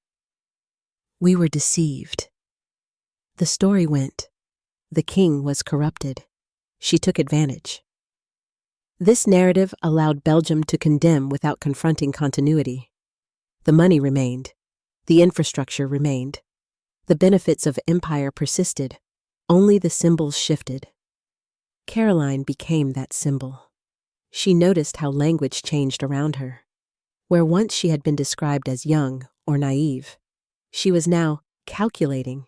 Where she had once been kept, she was now controlling. The same facts were rearranged into different accusations. She understood the pattern. Visibility creates responsibility, fair or not. And Caroline was still visible. Her wealth, though reduced by seizures and legal battles, remained substantial. She lived comfortably enough to provoke resentment, but discreetly enough to avoid admiration. This liminal state, neither fallen nor forgiven, made her an ideal target. Too rich to pity, too isolated to defend, internationally. Her notoriety faded faster, abroad. Leopold's crimes occupied the spotlight. Caroline appeared as a footnote, a human detail in a larger indictment. But at home, the focus remained intensely personal. Belgium needed a woman to carry its anger. Caroline, increasingly aware of this role, did not attempt to reclaim public favor. She did not give interviews. She did not tour salons to soften opinion. She withdrew further, building a life designed around avoidance. This withdrawal was interpreted as arrogance. Silence, in the face of hatred, was read as guilt. Her children felt the consequences most acutely, though shielded from the public as much as possible. Their lineage followed them. Doors closed quietly. Futures narrowed. Caroline became obsessive about protection. Schools chosen carefully. Travel limited, names managed. She had learned too late that proximity to power brands not only the individual, but the bloodline. By the early 1920s, Belgium had largely moved on, economically, politically, rhetorically. The outrage cooled into habit. Caroline's name remained potent, but less urgent. She was no longer daily news. She had become a reference, a warning parents whispered, a shorthand journalists invoked, a convenient answer when someone asked where the Congo money had gone. Caroline lived with that answer attached to her for the rest of her life. The irony was sharp. She had never ruled, never legislated, never commanded. Yet she bore a moral weight far heavier than many who had. Hatred had settled into her story, and, like history itself, it refused to let go. There is a moment in every scandal when noise exhausts itself. Not because truth has been reached, but because attention moves on. For Caroline Laqua. That moment arrived quietly. There was no announcement, no farewell from public life. She simply stopped appearing where hatred could reach her. She learned the geography of avoidance, routes that drew less notice, cities that asked fewer questions, houses that did not invite curiosity. Disappearance became her discipline. She no longer traveled with spectacle, no lavish entourages, no grand arrivals. The opulence remained, but it was folded inward, private, controlled, muted. Wealth, she learned, could be loud or invisible. She chose the latter. This was not repentance, it was strategy. Caroline understood something many public figures never do. Fighting a narrative strengthens it. Silence, when sustained long enough, forces others to carry the story alone, and stories carried without new fuel eventually thin. Belgium's outrage did not vanish, but it lost momentum. New crises demanded attention. New wars reshaped priorities. The moral energy once aimed squarely at Caroline dispersed across time. She became less present and more symbolic. In her absence, imagination filled the gaps. Rumors hardened into myths, details blurred. Caroline's life after Leopold was retold without her participation. Reconstructed by journalists and commentators who had never met her. She was said to be cold, scheming, unrepentant. No one asked. Caroline did not correct the record. She lived instead with precision. Residences were chosen for privacy. Staff were loyal. Carefully selected, conversations were measured. The past was not discussed unless necessary, and even then. Cautiously, her surviving son grew under this shield. Education was managed, exposure minimized. Caroline became fiercely protective, aware that lineage alone could resurrect hostility. She would not allow the public to consume what remained of her family. These were years of control without visibility, a reversal of her early life. Ironically, it worked. By the 1920s and early 1930s. Caroline was rarely seen, rarely photographed, rarely mentioned in contemporary headlines to younger generations. She became an inherited opinion rather than a lived outrage. And then she spoke, once, in 1937, long after the fury had cooled into disinterest. Caroline allowed a memoir to be produced. A commoner married a king. It was not a confession. It was not an apology. It was a curation. She framed herself carefully, emphasizing youth, circumstance, inevitability. Leopold appeared as powerful, distant, immovable. The Congo appeared faintly, abstractly, filtered through denial and omission. Historians were unimpressed. They read the memoir with suspicion, noting softened edges, rearranged timelines, and conspicuous silences. The book did not restore Caroline's reputation, but it did something more subtle. It reminded the world she still existed. For a brief moment, the story flickered back to life. Reviews appeared, debates resurfaced, old accusations were rehearsed, but the response was muted, restrained by distance and fatigue. The world had moved on. Caroline retreated again. She lived through the Second World War quietly. Far from the centers of decision and destruction, empires collapsed, borders shifted. Europe relearned devastation on a scale that dwarfed old scandals. In comparison, Caroline Laqua felt small. When she died in 1948, there was no public reckoning, no resurgence of hatred, no attempts at rehabilitation. Just a notice, easily overlooked. And yet, she did not vanish, because disappearance, paradoxically, preserves myth. Caroline's silence allowed others to finish the story for her. Each retelling simplified her further. The woman became an outline. The outline became a symbol. In that sense, Caroline achieved a kind of immortality she never sought. Not through power, not through love, but through absence. The more she refused to speak, the easier it became to speak about her. The less she appeared, the more she was invoked. Silence, it turned out, was not erasure. It was endurance. There is a moment when a life stops being a life. Not at death, but earlier, at the point where memory replaces experience and repetition replaces truth. For Caroline Laqua, that moment arrived long before she disappeared from public view. It arrived when the public stopped asking who she was and settled instead on what she represented. Symbols are efficient. They simplify. They compress complexity into emotion. They allow societies to feel resolved without doing the work of understanding. Caroline became such a symbol in Belgium's collective memory. She no longer existed as a girl summoned at 16, nor as a woman navigating survival inside a machine far larger than herself.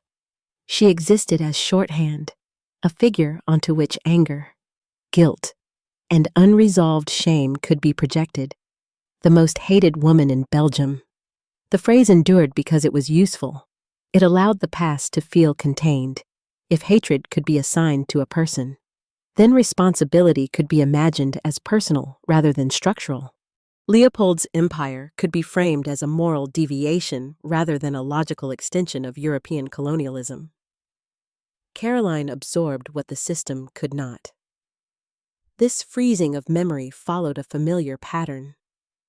Her story was retold in extremes: luxury versus suffering, indulgence versus deprivation. The middle ground disappeared. Context eroded. She was not remembered as someone who adapted. She was remembered as someone who consumed, in popular accounts. Her age was minimized, her lack of alternatives erased, her silence reframed as arrogance. Each retelling sharpened her outline and flattened her humanity. And because she did not fight back, the shape hardened. Collective memory prefers resistance. It knows how to categorize defiance and confession. Caroline offered neither. Her refusal to perform redemption denied society closure. That denial was intolerable, so memory supplied its own ending. Caroline was judged permanently, not because evidence demanded it, but because ambiguity was inconvenient. She unsettled the moral narrative by surviving too well, too quietly. Victims, society decided, should look a certain way. She did not. At the same time, Leopold's image softened, not through forgiveness, but through distance. His crimes were reframed as part of a bygone era. His brutality contextualized as imperial excess. He became a subject for debate rather than fury. Statues remained. This contrast revealed something essential about how history operates. It is easier to condemn individuals than to dismantle systems. Easier to moralize behavior than to interrogate profit. Easier to hate a woman than to question an empire. Caroline's symbolic role endured because it spared society a more uncomfortable reckoning. As long as she remained the focus, the deeper structures of exploitation could remain abstract, distant, academic. Symbols absorb pressure. They protect what lies behind them. Even modern reassessments struggle with this inheritance. Scholars attempt nuance, documentaries attempt balance, yet the gravitational pull of the symbol remains strong. Audiences still ask, was she good or bad? The question itself reveals the problem. Caroline Laqua does not fit neatly into moral binaries. She destabilizes them. She forces uncomfortable recognition that people can be harmed and still benefit, Coerced and still complicit, powerless at the beginning and powerful enough to endure. Such figures resist easy consumption, so history reduces them, in the end. Caroline's greatest offense may not have been indulgence, ambition, or survival. It may have been refusal to confess publicly, refusal to collapse dramatically, refusal to disappear on society's terms. She lived beyond the narrative assigned to her, and memory punished her for it by refusing to evolve. That is the cost of becoming a symbol. Once frozen, you are no longer allowed complexity. Once named, you are no longer permitted change. Caroline Laqua entered history as a person. She remains in memory as an object. And that transformation says less about her, and far more about the societies that needed her to carry what they could not. While Europe argued over scandal, another world paid the bill, in Brussels, Paris, and the Riviera. Wealth moved quietly, converted into stone, silk, schedules bent to convenience. In Central Africa, the same wealth was extracted violently, measured in quotas, enforced by fear, accounted for in severed hands and emptied villages. These worlds did not meet. They existed in parallel. That separation was not accidental. It was engineered at the turn of the 20th century. The Congo Free State functioned as a machine designed to convert human labor into private profit. Rubber trees bled white sap. So did people. Production targets were imposed without regard for survival. Failure was punished publicly, brutally, efficiently. European consumers saw rubber tires, cables, and goods that symbolized progress. They did not see the accounting methods that made such progress cheap. In Europe, distance performed a moral service. It allowed outrage to be delayed. It allowed responsibility to be diluted. It allowed luxury to feel clean. Caroline Laqua lived entirely within this distance. Her days were defined by comfort and movement, houses prepared in advance, meals served without waiting, journeys arranged around preference. When she complained, systems responded. When she desired, logistics followed. This was not unique to her. She was surrounded by an ecosystem of beneficiaries, bankers, architects, suppliers, servants, merchants, each removed enough from Congo to claim ignorance, each insulated by layers of administration, legality, and time. The cruelty was far away. The benefits were immediate. Reports from missionaries and reformers struggled to cross this divide. They arrived in Europe stripped of urgency, reduced to debate, countered by official denials and claims of exaggeration. Photographs were dismissed, testimonies questioned. Prophets spoke louder. Leopold understood this separation intuitively. He maintained it deliberately. Congo remained administratively opaque, rhetorically justified as a civilizing mission. The suffering was framed as necessary friction on the road to progress. And as long as Europe accepted that frame, the machine ran. Caroline's life, visible, indulgent, provocative, eventually pierced this insulation. She became the first beneficiary the public could see. Her visibility collapsed distance. It brought Congo, however imperfectly, into the European imagination. Not through policy, through spectacle. This was both unfair and revealing. Unfair, because Caroline did not design the system. Revealing, because it showed how accountability works when structures are protected. People do not rage at abstractions. They rage at faces. Caroline's face, young, adorned, unapologetically present, became a conduit for anger that could not reach the deeper mechanisms of exploitation. She was close enough to blame, distant enough to punish. Meanwhile, the system adapted. When Congo was transferred from Leopold's private control to the Belgian state, brutality did not vanish overnight. It softened, rebranded, regulated, but it continued. Rubber quotas changed names.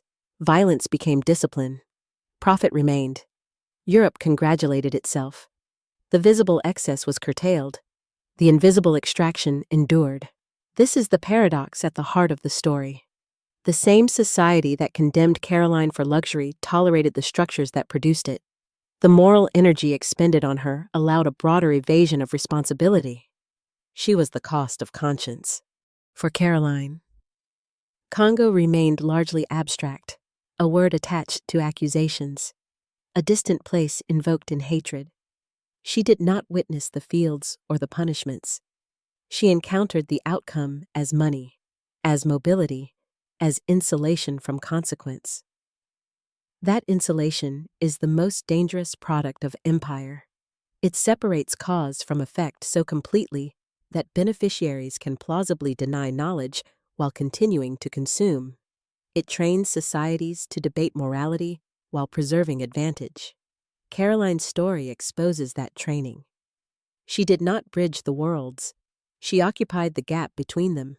And when the gap became visible, when distance collapsed into scandal, society chose to punish the bridge rather than dismantle the machine. Two worlds, one fortune. The tragedy is not that they were connected. The tragedy is how long they were allowed to remain apart. Moral outrage feels powerful. It gives people the sensation of action without requiring sacrifice. It allows judgment without self-examination. And most importantly, it creates the comforting illusion that once anger is expressed, justice has been served.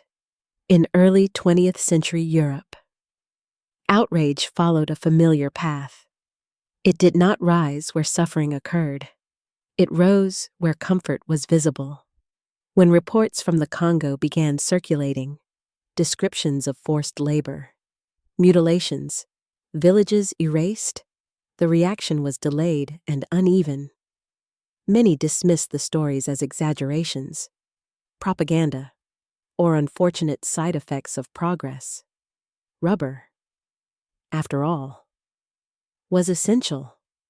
Civilization demanded materials, but when Caroline Laqua's life became public, her houses, her jewelry, her ease, the outrage sharpened immediately.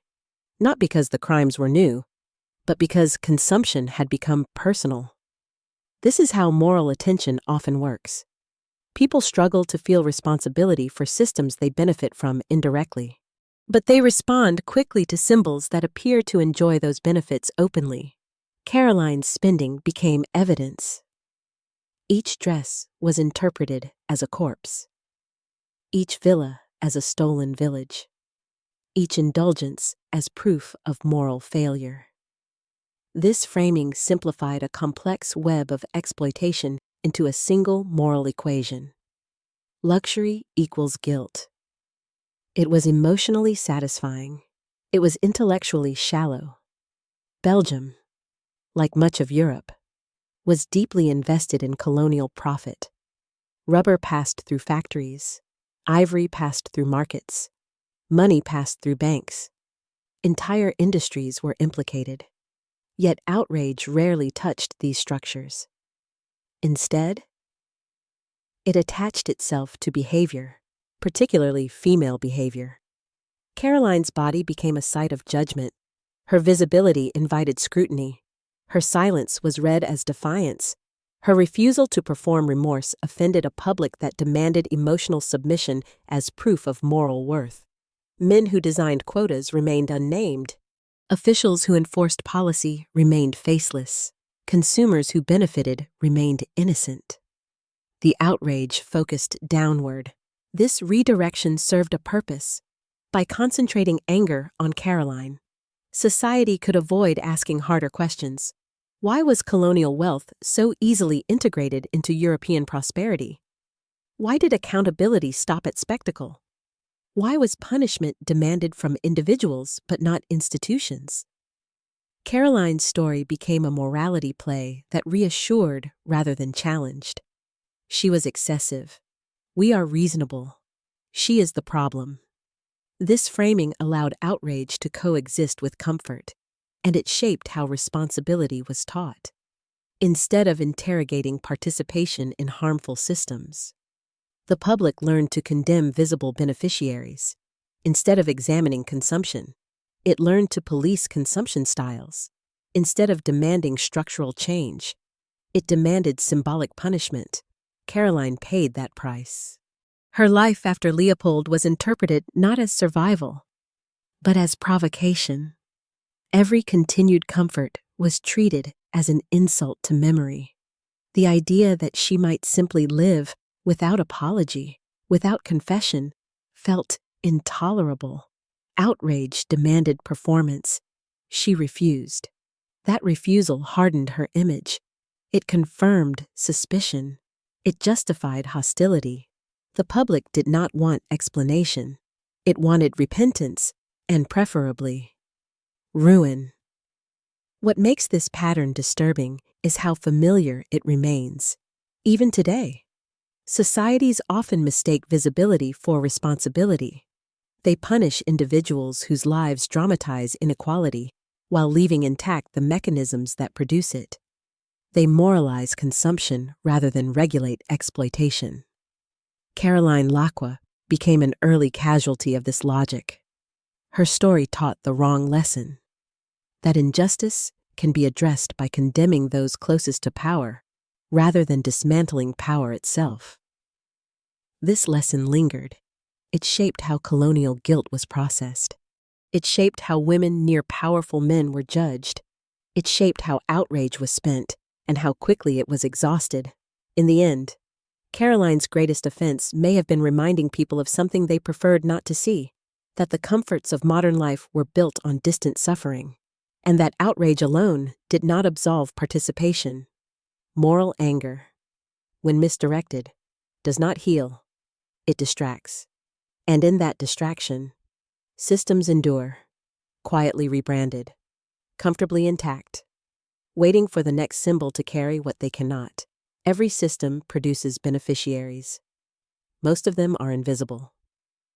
In the story of the Congo, Caroline Laqua became the face of excess, but she was never alone in enjoying its rewards. Banks financed extraction. Factories processed rubber. Investors watched profits rise. Politicians approved budgets built on distant suffering. Consumers embraced products that symbolized modernity. Yet history did not remember their names. They were protected by scale. A single woman could be pointed at.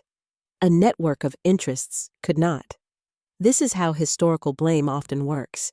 It gravitates toward those who are legible, narratable, and morally theatrical. Caroline fit the frame perfectly. She was personal, her life was dramatic, her luxury was photogenic. The others, men in offices, signatures on documents, balance sheets, were boring, abstract, difficult to hate. So they passed. Caroline carried what they did not. This selectivity was not random. It followed lines of gender, class, and narrative convenience. Women near power have long served as moral lightning rods, absorbing condemnation that might otherwise reach institutions. Their proximity is mistaken for influence, their survival mistaken for intent. Caroline's case followed this script with precision. She was accused of manipulation without evidence of authorship. She was blamed for greed without acknowledgement of the systems that normalized it. She was judged for enjoying wealth without scrutiny of how that enjoyment was incentivized across society. Meanwhile, the beneficiaries who looked respectable, who wore suits, funded museums, endowed universities, were reclassified as builders rather than takers. History chose its villains carefully. It chose those whose punishment would not disrupt continuity. This choice shaped memory. It allowed nations to claim reckoning while preserving advantage. It created a morality tale with a clear antagonist and a tidy conclusion. Caroline's story provided closure, too much closure, by isolating guilt in one figure. History spared itself from asking whether Congo was an aberration or a pattern. Whether Leopold was an anomaly or an amplifier, whether Caroline was exceptional or merely visible, the uncomfortable answer is that she was visible. Nothing more. In modern reassessments, scholars increasingly acknowledge this distortion. They note how outrage clustered around spectacle, how systemic accountability dissolved into personal condemnation. They point out that while Caroline's name endured, the mechanisms that enabled her comfort persisted, updated, regulated, and normalized. Yet public memory is slow to change. It prefers stories with faces. It resists explanations with graphs.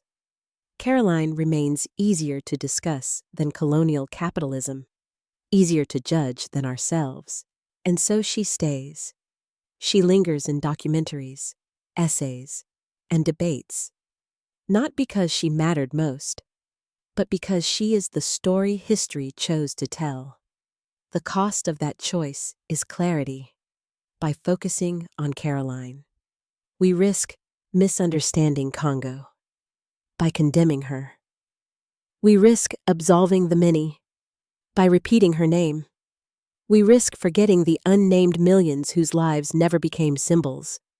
History, in this sense, did not merely remember Caroline. It used her as a container, as a distraction, as an ending that arrived too soon. Hoi Pei closes not with resolution, but with an open wound, the recognition that memory itself can be complicit, that who we remember and who we do not reveals as much about us as about the past. Caroline Laqua did not build an empire, but history built her into something useful, and in doing so, it protected far more powerful actors from ever having to answer the same questions she could never escape. There is a strange moment that comes after scandal. Not forgiveness, not redemption, just quiet. By the time Caroline Laqua reached middle age, the world that once revolved around her had shifted beyond recognition. Empires that had seemed eternal collapsed in gunfire and trenches. Kings disappeared. Borders dissolved. New horrors arrived, louder and more immediate than old crimes whispered from a previous century. History had found newer subjects. Caroline was no longer chased by crowds.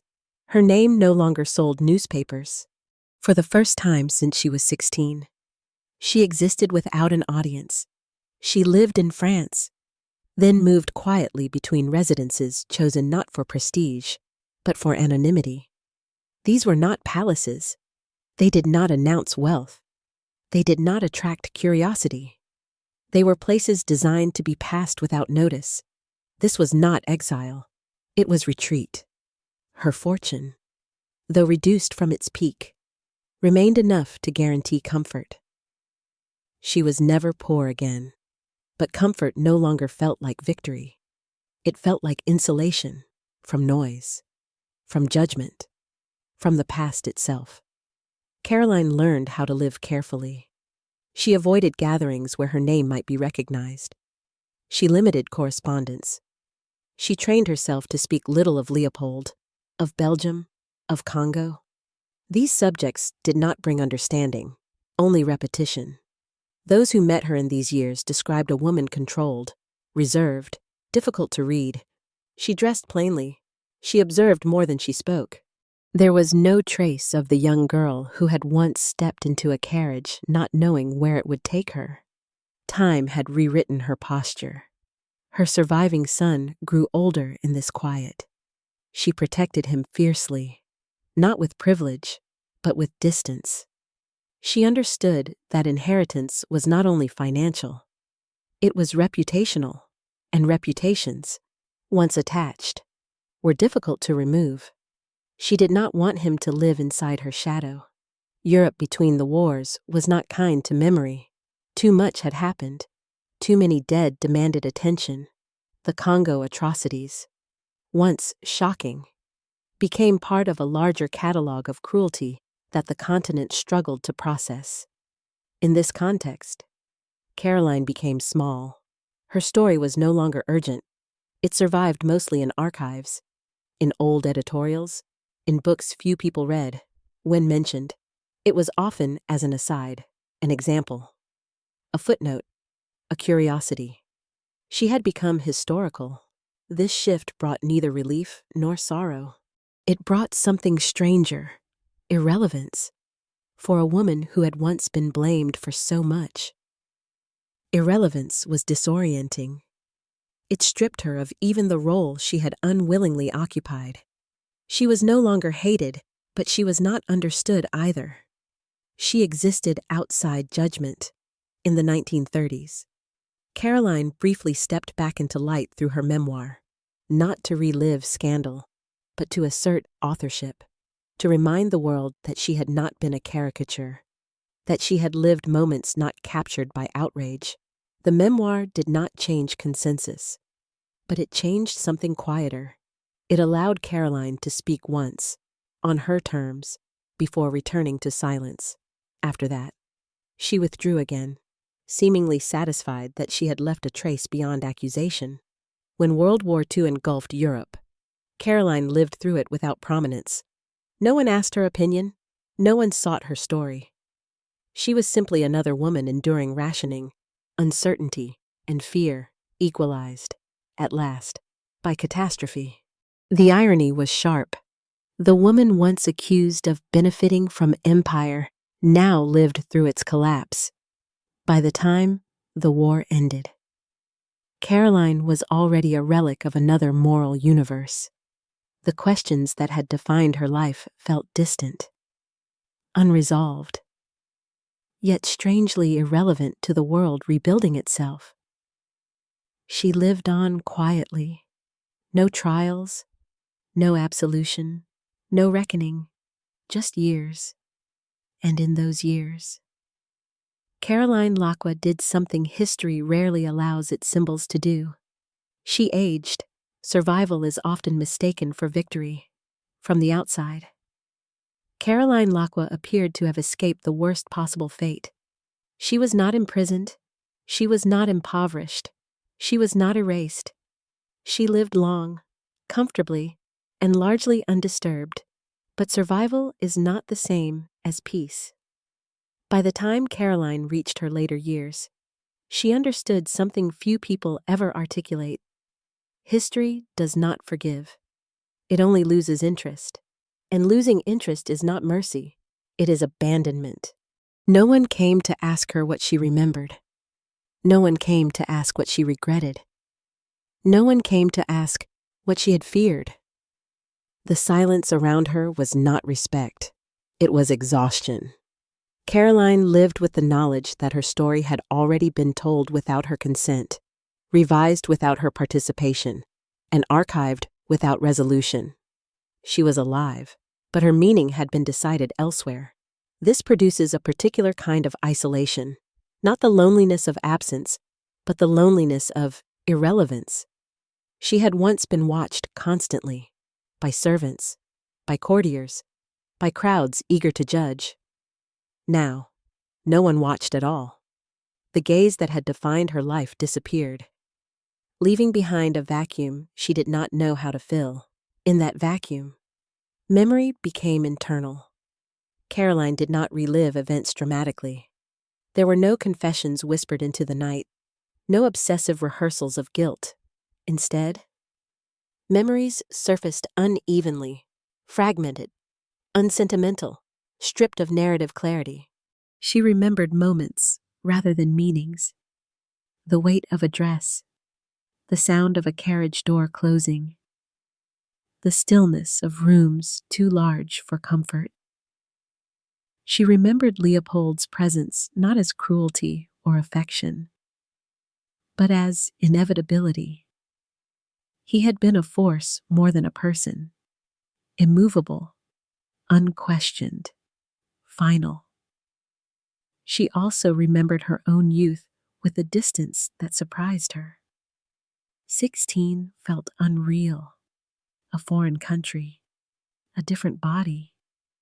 She did not romanticize that girl, nor did she despise her. She simply did not recognize her anymore. What troubled Caroline most was not accusation. It was certainty. The certainty with which others had defined her motives, her desires, her intentions. The certainty that left no space for doubt, fear, or contingency. She had been rendered legible, and legibility, she understood, is a form of confinement in private moments. Caroline wondered whether forgiveness had ever been possible, not from Belgium, not from history, but from herself. She had accepted wealth. She had enjoyed comfort. She had protected her children using resources extracted through suffering she would never fully witness. These facts did not disappear when outrage faded, but neither did the facts of her beginnings. She had been young. She had been summoned. She had been absorbed into a system designed long before her arrival. Living with both truths simultaneously required a tolerance for contradiction that history did not share. Caroline did not resolve this contradiction. She endured it. There is a misconception that people seek absolution as they age. Caroline sought something else: coherence, a way to hold her life together without flattening it into either apology or defiance. Her memoir, flawed as it was, reflected this desire. It was not a plea for forgiveness. It was an attempt at alignment, to say, "This is how it felt from inside." Even if that perspective was incomplete, readers wanted morality. She offered memory. The two rarely satisfy each other.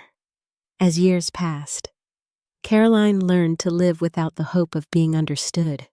She accepted that her story would remain uncomfortable, too compromised for sympathy, too human for condemnation. This acceptance was not peace, but it was stability. She stopped waiting for judgment to change. Instead, she focused on the narrow, controllable present, routine, health, the quiet company of those who knew her only as she was now. Not as a symbol, not as a scandal, simply as an aging woman in this narrowed life. Caroline discovered a final irony. History had used her, judged her, and discarded her, but it had not taken everything. She still possessed time, and time, unlike forgiveness, does not need to be granted. It passes regardless. Caroline Laqua did not die as a symbol. She died as a woman. There were no crowds when her health began to fail. No reporters lingered outside her door. No officials tracked her condition. The world that had once watched her every movement had long since looked away. Illness arrived quietly, as it does for most people, not as punishment, not as reckoning, simply as the slow narrowing of days. She was living in the southwest of France when the end approached, a place chosen for calm rather than significance. The rooms were modest, the routine predictable. Morning light filtered through windows without ceremony. This was not how history usually ends its villains. There were no final declarations, no attempts to clarify the record. Caroline did not summon witnesses or dictate confessions. She had learned that final words rarely alter established narratives. Instead, she focused on the immediate: breath, warmth, time. Those who attended her in these last days described nothing remarkable. No bitterness, no dramatic remorse. Only a woman increasingly detached from the world, conserving energy, retreating inward. She spoke little. When she did, it was not of Leopold, nor of Belgium, nor of Congo. These subjects belonged to another life, one already frozen in memory beyond her control. Caroline died on February 12, 1948, at the age of 64, the same age Leopold had been when he first sent for her. The coincidence went unnoticed. There were no public reactions, no renewed outrage, no reassessments. Her death passed with the kind of quiet that history reserves for those it has finished using. A brief notice, a date, a place. That was all. And yet, the symbol did not die with her in death. Caroline Laqua remained exactly what memory required her to be: unchanging, unresolved, and permanently available for moral interpretation. Her absence did not dissolve the story, it preserved it. This is the difference between dying privately and existing publicly. The private death belongs to the individual. The public memory belongs to everyone else. Caroline's private death was ordinary. Her public afterlife was not. She continued to appear in books, debates, documentaries, and arguments long after her body was buried. Each retelling adjusted emphasis, tone, and intent. Some softened her image, others sharpened it. Few escaped simplification. The girl did not return. The woman did not age. The symbol did not change. History prefers its figures static. Aging complicates judgment. Dying quietly undermines drama. So memory froze Caroline where it found her most useful. Young, wealthy, provocative, and morally ambiguous. What was lost in that freezing was time. Time in which she lived without spectacle. Time in which outrage faded, but memory did not. Time in which she existed not as a lesson, but as a person no longer required to explain herself. That time rarely survives into narrative. Caroline's death marked the end of her life, but not the end of her function. She remained a container for guilt, for anger, for unresolved questions about power and responsibility. In that sense, her death resolved nothing. It simply confirmed what had been true for decades. That history does not end when people do. It ends when societies decide to let go. And Caroline Laqua was never fully released. Long after Caroline Laqua was buried, her name continued to surface, not loudly, not urgently, but persistently. She appeared in footnotes of colonial histories, in chapters about Leopold II that paused briefly, almost reluctantly, on The Mistress, in documentaries searching for a human angle, a face to anchor an otherwise overwhelming scale of violence. She had become part of the machinery of explanation for modern historians. Caroline posed a problem. She disrupted clean categories. She complicated moral clarity. She forced uncomfortable questions about agency, benefit, and proximity to power. So, interpretations split. Some writers framed her as a predator, an ambitious young woman who recognized opportunity and exploited it ruthlessly. In this telling, her youth was acknowledged, but quickly overridden by her later comfort. Survival was recast as intent. Silence became strategy.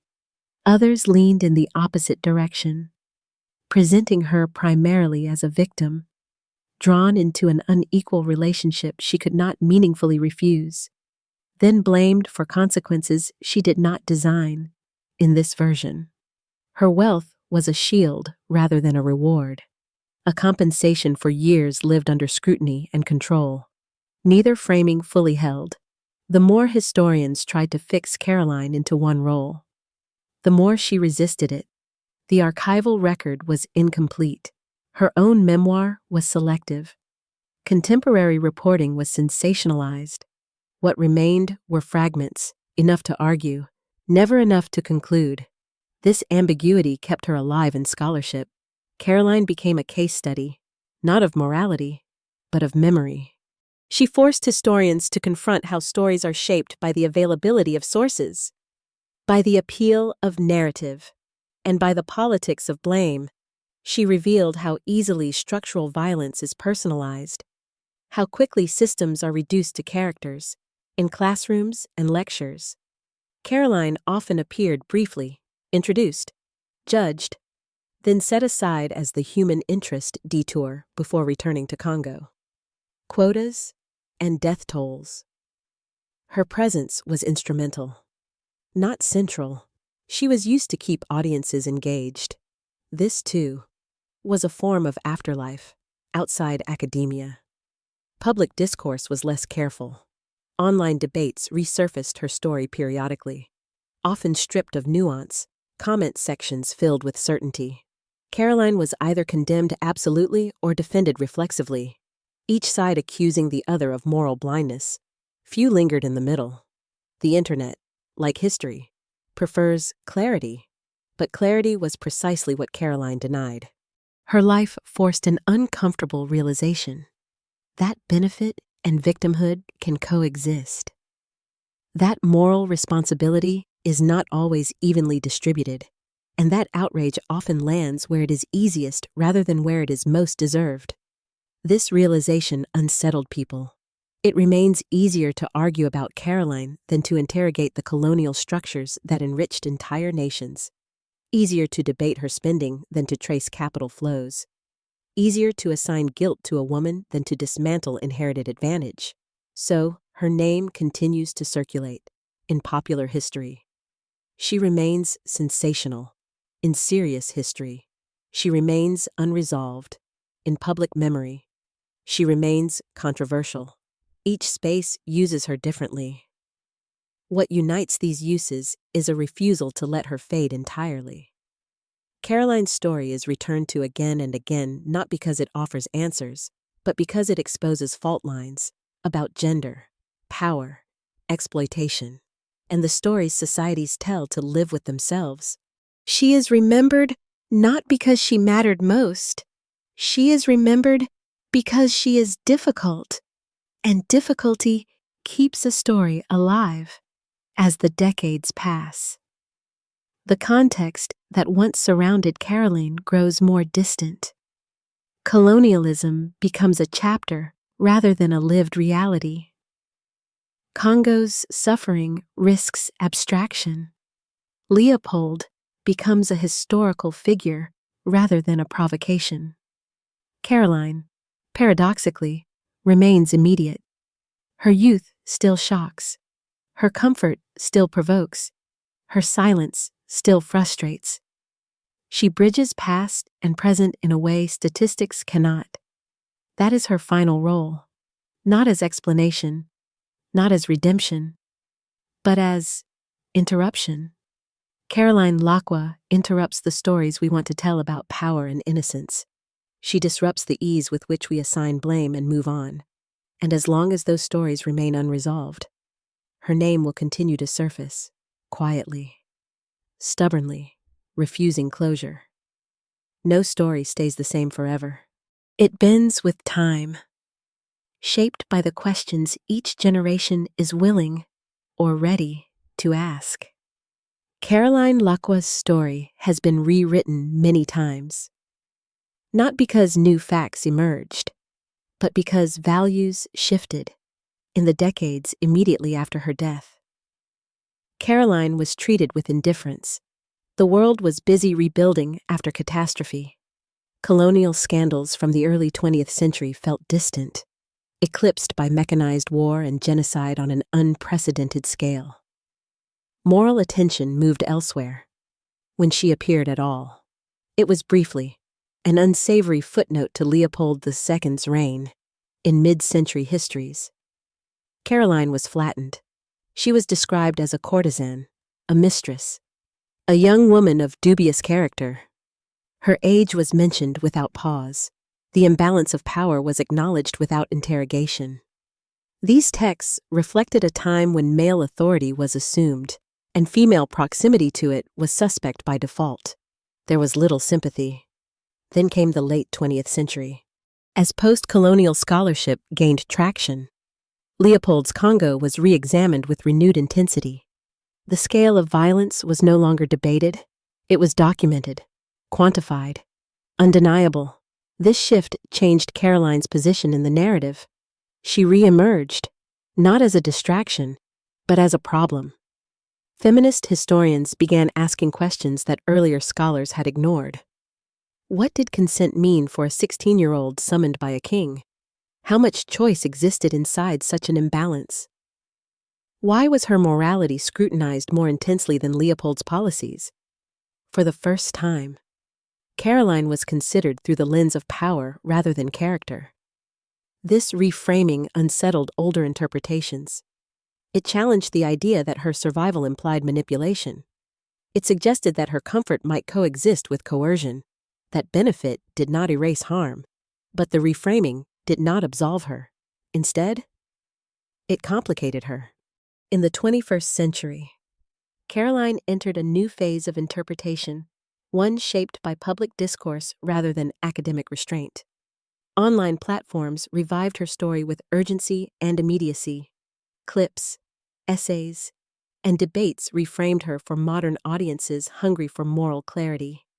She became polarizing. Some saw her as a victim of patriarchal power, sacrificed to protect institutions. Others saw her as a symbol of complicity, a reminder that proximity to power carries responsibility regardless of origin. Both sides claimed certainty. What changed was not the evidence, but tolerance for ambiguity. Modern audiences are more willing to acknowledge structural injustice, but less patient with moral gray zones. There is pressure to declare sides, to assign labels, to resolve discomfort quickly. Caroline resists that pressure.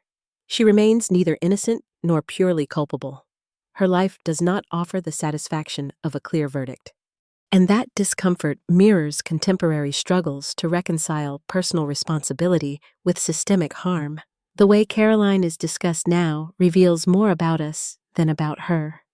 When societies emphasize victimhood, she becomes emblematic of exploitation. When societies emphasize accountability, she becomes emblematic of complicity. Neither reading is wrong.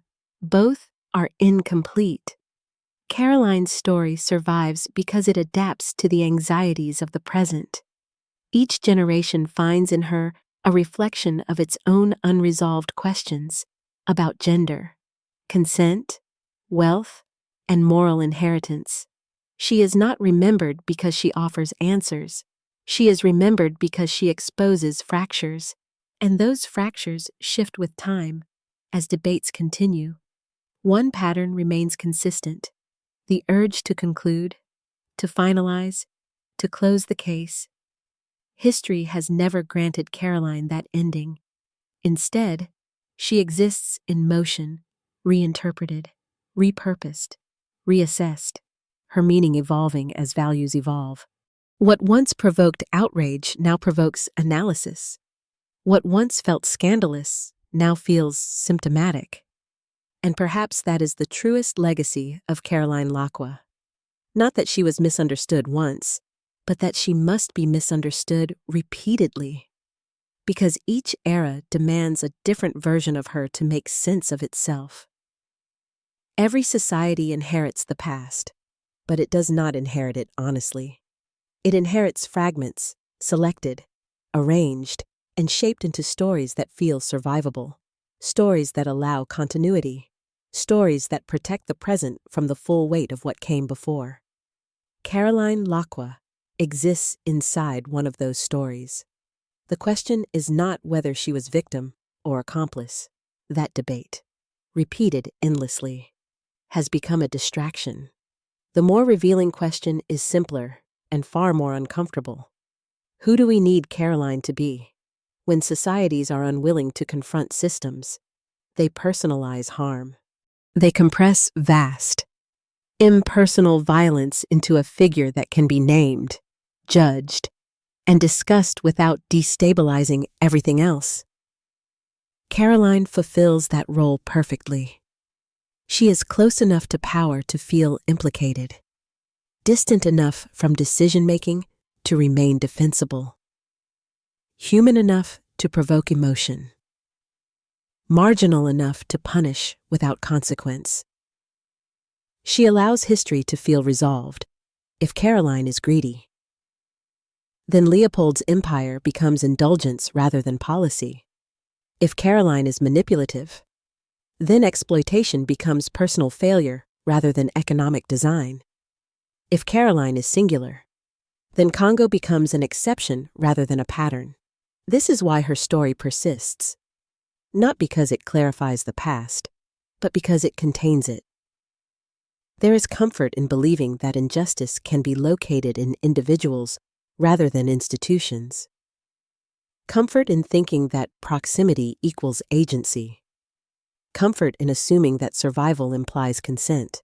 These beliefs make the world easier to navigate. They are also incomplete. Caroline's life refuses to fit neatly into them. She was young, then powerful, constrained, then comfortable, watched, then forgotten. She did not choose the system that absorbed her, but she learned to live within it. That contradiction unsettles narratives that demand purity. So history reshapes her. It edits out beginnings. It amplifies endings. It freezes moments that support the lesson it wants to teach. The lesson changes with time, to some generations. Caroline is a warning against ambition. To others, a symbol of patriarchal exploitation. To still others, an uncomfortable reminder that moral clarity often arrives too late and at the wrong target. What remains constant is the desire to conclude. We want to finish her story, but stories like Caroline's do not end cleanly. Because they are not about resolution, they are about inheritance, the passing down of wealth, guilt, benefit, and silence. Caroline inherited opportunity she did not create. She passed down discomfort she could not resolve. That inheritance did not die with her. It persists in the structures that survived Leopold, in the monuments that remained standing, in the prophets that were never returned. Caroline's story is invoked to stand in for all of that, and in doing so, it spares us from asking a harder question: if she is guilty for benefiting from injustice. What does that say about everyone who benefited quietly, invisibly, respectably? That question is where narratives begin to fracture. So history steps back. It returns to Caroline. It asks her to carry what cannot be carried collectively. This is not unique to her. History often assigns its discomfort to those who are least able to refuse it. Women near power, minor figures attached to great crimes, people whose lives can be scrutinized without threatening continuity. Caroline Laqua became one of those figures, not because she mattered most, but because she was usable as we approach the end of her story. It becomes clear that the need to define her says more about the present than about the past. Each generation looks at Caroline and sees its own anxieties reflected back, about consent, about wealth, about complicity, about who pays for progress. She remains unresolved because those anxieties remain unresolved, and perhaps that is the most honest ending history can offer, not closure, but a mirror. Every ending reveals a choice, not about what happened, but about what we decide to do with it. By the time we reach the end of Caroline Laqua's story, most of the facts are already known. Dates have been recorded, archives consulted, positions argued and re-argued. What remains is not information, it is interpretation. And interpretation is where responsibility begins. Stories like Caroline's endure because they allow us to approach enormous harm through a narrow doorway. They make the incomprehensible feel graspable. A woman, a king, a relationship, a scandal. This framing is seductive. It promises meaning without demanding consequence. When we tell Caroline's story as a moral drama, temptress versus tyrant, victim versus accomplice, we participate in a familiar ritual. We argue, we choose sides, we feel clarity arrive, and then we move on.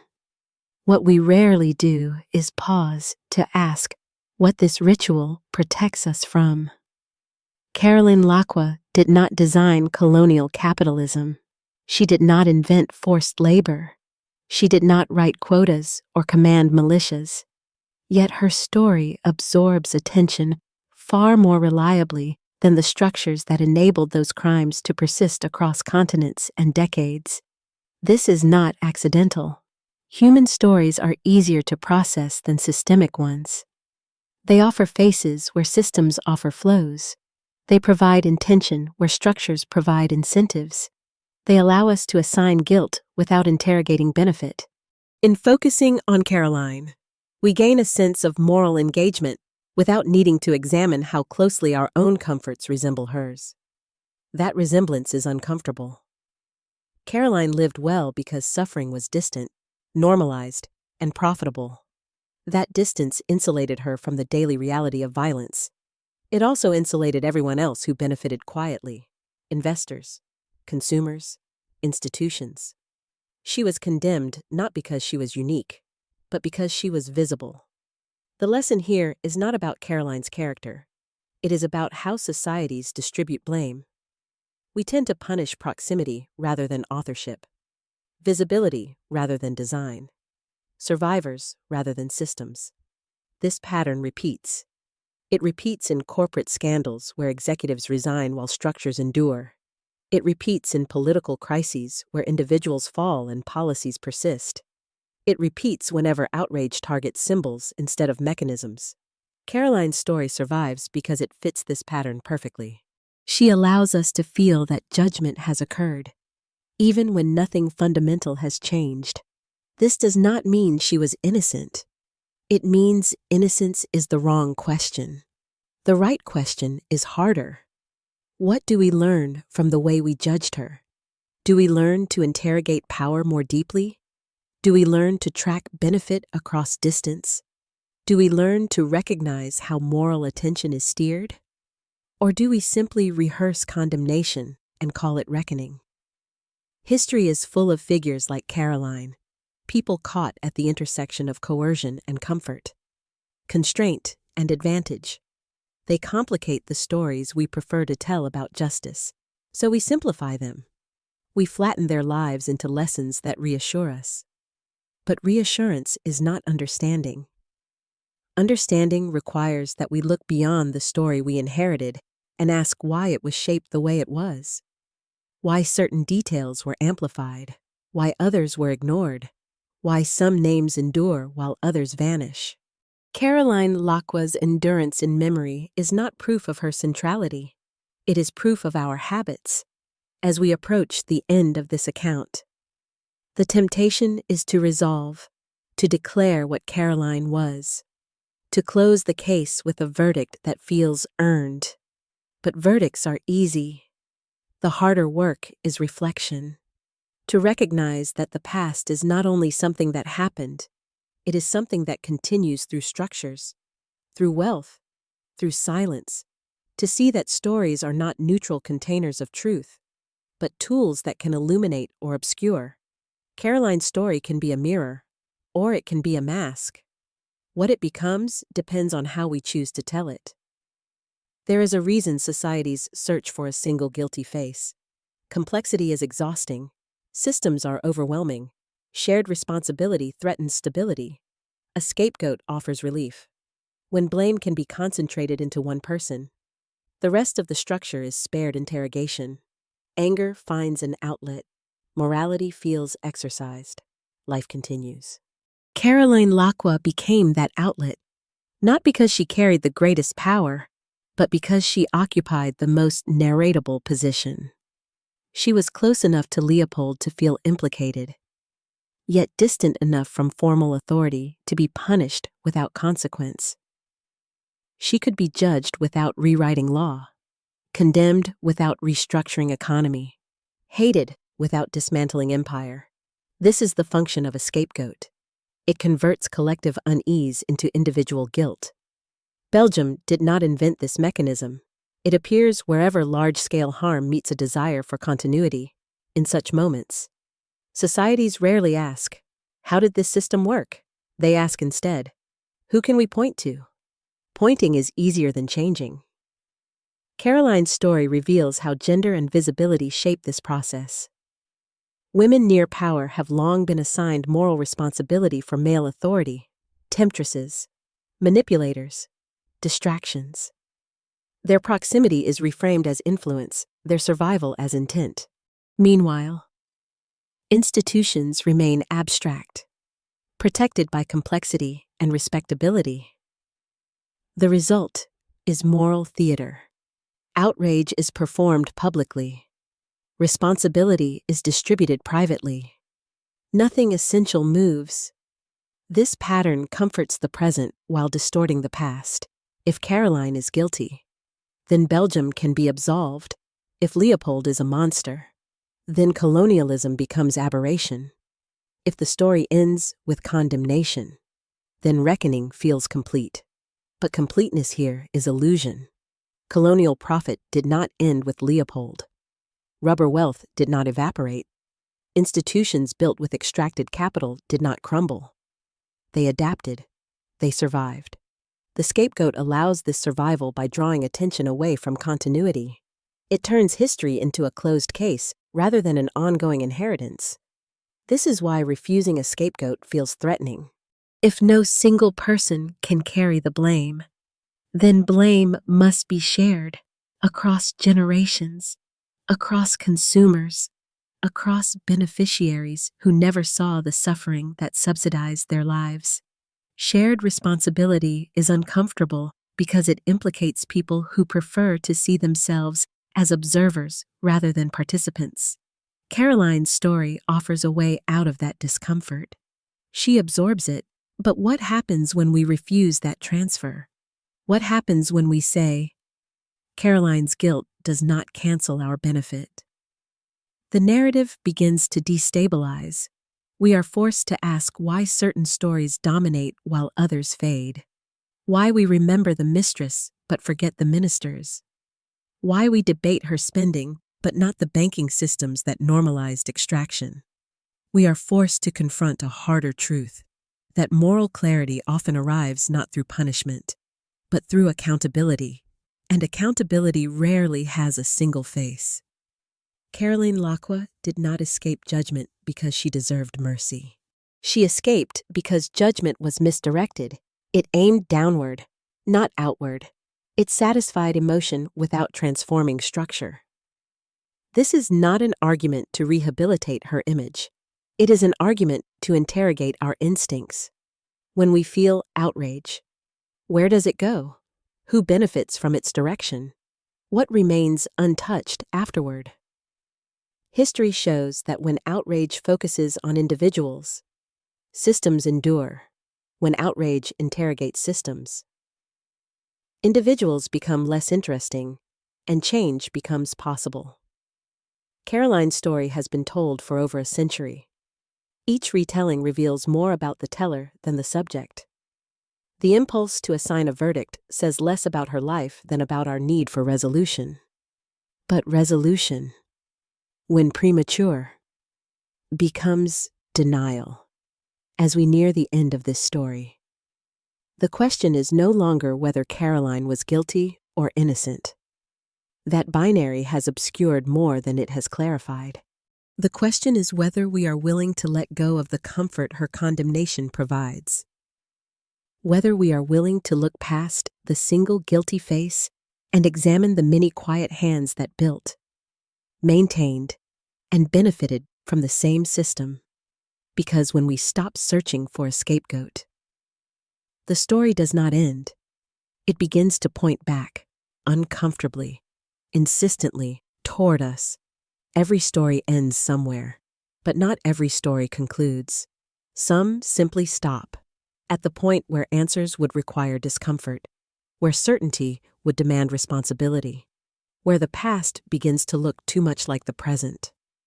Caroline Laqua's story ends there, not with a verdict, not with redemption, not with condemnation, just a question. When Caroline was 16, she was summoned by power she could not refuse. When she was 26, she lived inside wealth she did not create. When she was 64, she died quietly, having outlived both the king and the outrage. History remembers all three versions of her at once: the girl, the beneficiary, the symbol, and it asks us, implicitly, relentlessly, to decide which one matters most. But perhaps that is the wrong demand. Perhaps the problem is not that Caroline resists judgment, but that we insist on one. We want her to stand still long enough for us to place a moral label on her life and walk away satisfied. History rarely cooperates. Caroline's life unfolded inside forces larger than her: colonial extraction, gendered power, institutional silence. She did not control them. She did not escape them. She learned how to live among them. That learning looks different depending on where we stand. From far away, it looks like complicity. From close up, it looks like survival. Both can be true. What makes Caroline unsettling is not what she did, but what her story reveals about how we assign meaning. She shows us how quickly responsibility slides toward the visible, how easily systems disappear behind faces, how readily outrage chooses targets that cannot push back. She also shows us something quieter: that living through history does not grant clarity. It grants time, and time does not resolve contradictions. It accumulates them. Caroline lived long enough to see herself turn into a story she could no longer recognize. She did not correct it. She did not dismantle it. She allowed it to exist without her. In that refusal, there is no heroism, but there is honesty. Because the truth is this: most people caught inside unjust systems do not transform them. They adapt. They endure. They protect what they can. They make compromises that look different depending on who gets to tell the story later. We are those later voices. We decide where emphasis falls. We decide which details feel important. We decide whether the story reassures us or challenges us. Caroline Laqua does not ask for sympathy. She does not ask for forgiveness. She asks nothing. It is we who keep returning. And perhaps that is because her story does not let us off the hook. If we condemn her easily, we avoid examining benefit. If we absolve her completely, we avoid confronting complicity. The space between those options is uncomfortable. It is also where truth tends to live. As the final words fade, no monument stands, no lesson is carved into stone. There is only the recognition that history is not a courtroom, and memory is not justice. They are mirrors. What we see in Caroline Laqua: greed, fear, resilience, silence, depends on what we are prepared to see in ourselves. So the story ends without telling you what to think. It ends by asking what you will do with it.